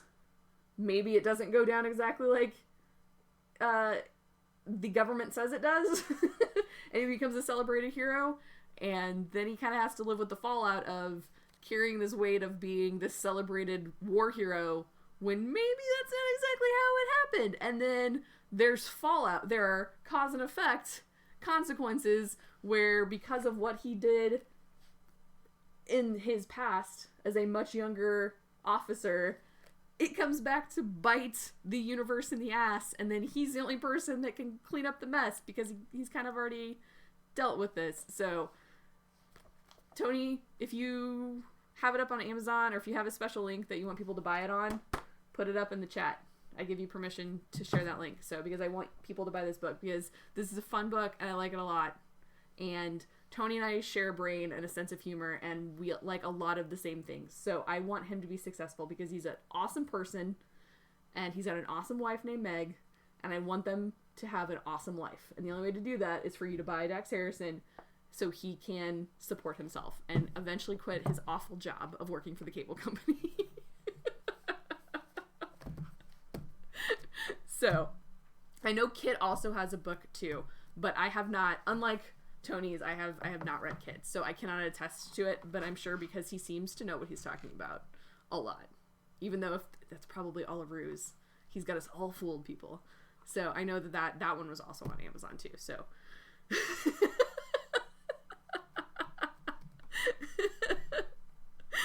Good. See, I don't know how these things work being on Twitch. Like, I don't, like, sometimes you can't put links in. I don't know, Timber, I think he's got it set up where we can, because I've seen other people do it, but I know sometimes you can't put links because it pops up as spam or whatever, so, but yes, go check out Tony's book. It is a lot of fun. If you like alcoholic womanizers with hearts of gold, with a perfect redemption arc, this is your story. And he is currently working on the sequel. I don't know how avidly he's working on the sequel, but when I was out there, so some of you might not know who don't live in the States. So I don't know if Hardware's still around, but I know Hardware lives in India. So over the summer, we had earthquakes in California, and that's actually a pretty common thing. Like, they have earthquakes pretty frequently out there because they're on a fault line, but these were like big enough to make the news, and luckily there wasn't damage or anything. But the first one happened the day before I flew out, or maybe it was the day I flew out, I don't remember. No, the first one happened the day before I flew out. I remember it because my mom started freaking out that I was going to go to California while they were having earthquakes. And I was like, Mom, they basically have earthquakes all the time. But anyway, I was excited because I have been in an earthquake, but I've never experienced like a proper earthquake, because here in Illinois, we have two fault systems. We have one that runs through southern Indiana into Illinois, and then we have one that basically goes down the Missouri or the Mississippi River and down into Missouri and Tennessee. So the New Madrid Fault is actually one of the most dangerous faults in the United States, but it's so ancient and it's so buried under all the layers and strata that it very rarely goes off. And the last time it did was in the 1800s. I want to say like 1808, but it was so powerful. It was, even though we didn't have Richter scales, from the geologic damage we're able to like look at, we know it was like a huge, like an 8-point or a 9-point earthquake, and it was so powerful, it knocked the ground out of balance, and the Mississippi River ran backwards because the plate shifted where the ground was higher on the southern end of the river than the northern end of the river, where the, like, what's the word? Where the river starts. There's a geography word for that I should know, but I haven't taught geography in a really long time. So anyway, where the river, or the mouth of the river starts. Anyway, that was lower, so the river ran backwards. Anyway, we had, back in like 2008 or 2009, we had like a 4.5 or 5.4, and then the second day we had an aftershock at 4.5, and it was like the biggest deal because we don't have earthquakes around here. At least not nearly the frequency they have them in California. And so I have been through an earthquake, but our ground's different here, and I wanted to experience a true California earthquake, so I was like genuinely excited. Even though, you know, what kind of idiot wants to be in an earthquake? But I'm the same kind of person that was like, I've been through a tornado. I guess it's because I'm a writer and I want experiences. Anyway, so I fly out to California, and we had gone and we had sushi. We end up at a wine bar, and I'm sitting in a chair, and I think I was texting my husband. And where I'm from, because I live in an old town with a lot of old buildings that get converted into bars, I'm used to sitting in places where the floor bounces when you walk on them because the buildings are very old and the structure isn't always, I mean, it's up to code because obviously they wouldn't be open, but I'm just used to buildings that move, okay? And I felt someone walk across the floor. Like, I watched them out of the corner of my eye walk across the floor, and I felt the floor bounce, and I was used to that because that's what happens where I live. And then I looked down and realized that was a concrete floor. And then I realized, oh yes, I'm in California, and they just had an earthquake yesterday. So by the time that I had processed all this and I had put my phone down, I looked up, they already had the news on of, we've had another earthquake. So I had to like grab my phone and run outside before my mom could see the news and call her, and she picks up and she's like, hey baby, like blah blah, how, you know, did you land safe? I was like, shut up mom, important facts. Yes, we had an earthquake. No, I am not dead. It was like 100 miles from here, so don't even worry, okay? And then I had to actually have like the proper conversation with her. So anyway, while I was out there, we talked a lot about his sequel, and Tony is kind of my inspiration for doing this show now, because when I work with Tony and I get really excited and start throwing ideas at the wall for all the possible things that could happen in his Dax Harrison sequel, I get really excited about my own writing. Like, I get energized and I get creative, and it opens my mind because I don't have to write any of this. So anything is possible.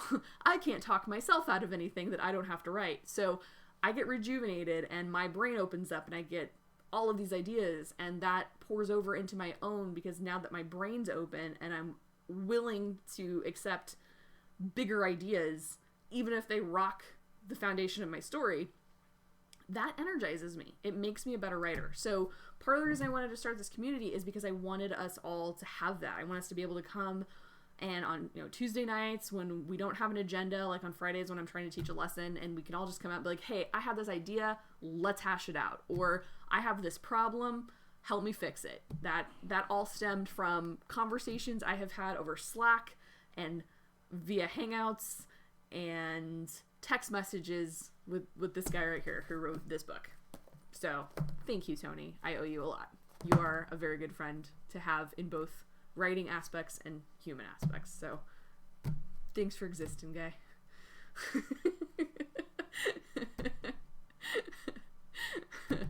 Okay, so now I'm sad because Tony just showed up and I was thinking about going to bed. But Tony is 2 hours behind me, so he probably just got off of work. But now it's okay. I'll free him so he can go hang out with his wife and they can go watch movies or get caught up on stuff. Because much like with Wyatt and I being on different shifts, I know that they don't always get time to spend together. So I inspire you. I stopped working overtime specifically to get some damn writing done. Good for you. I'm glad. I know it sucks to not have the money, but sometimes you have to make the sacrifices for your mental health. That's why I had to stop bringing work home, because I needed that separation between being a human and being at work, because I was so tired of work just being all the time. and feeling like I never escaped it. So, especially because it's always so consuming. So, movies and chill. Yeah, you know, kid, you know. So, kid knows he's got a kid.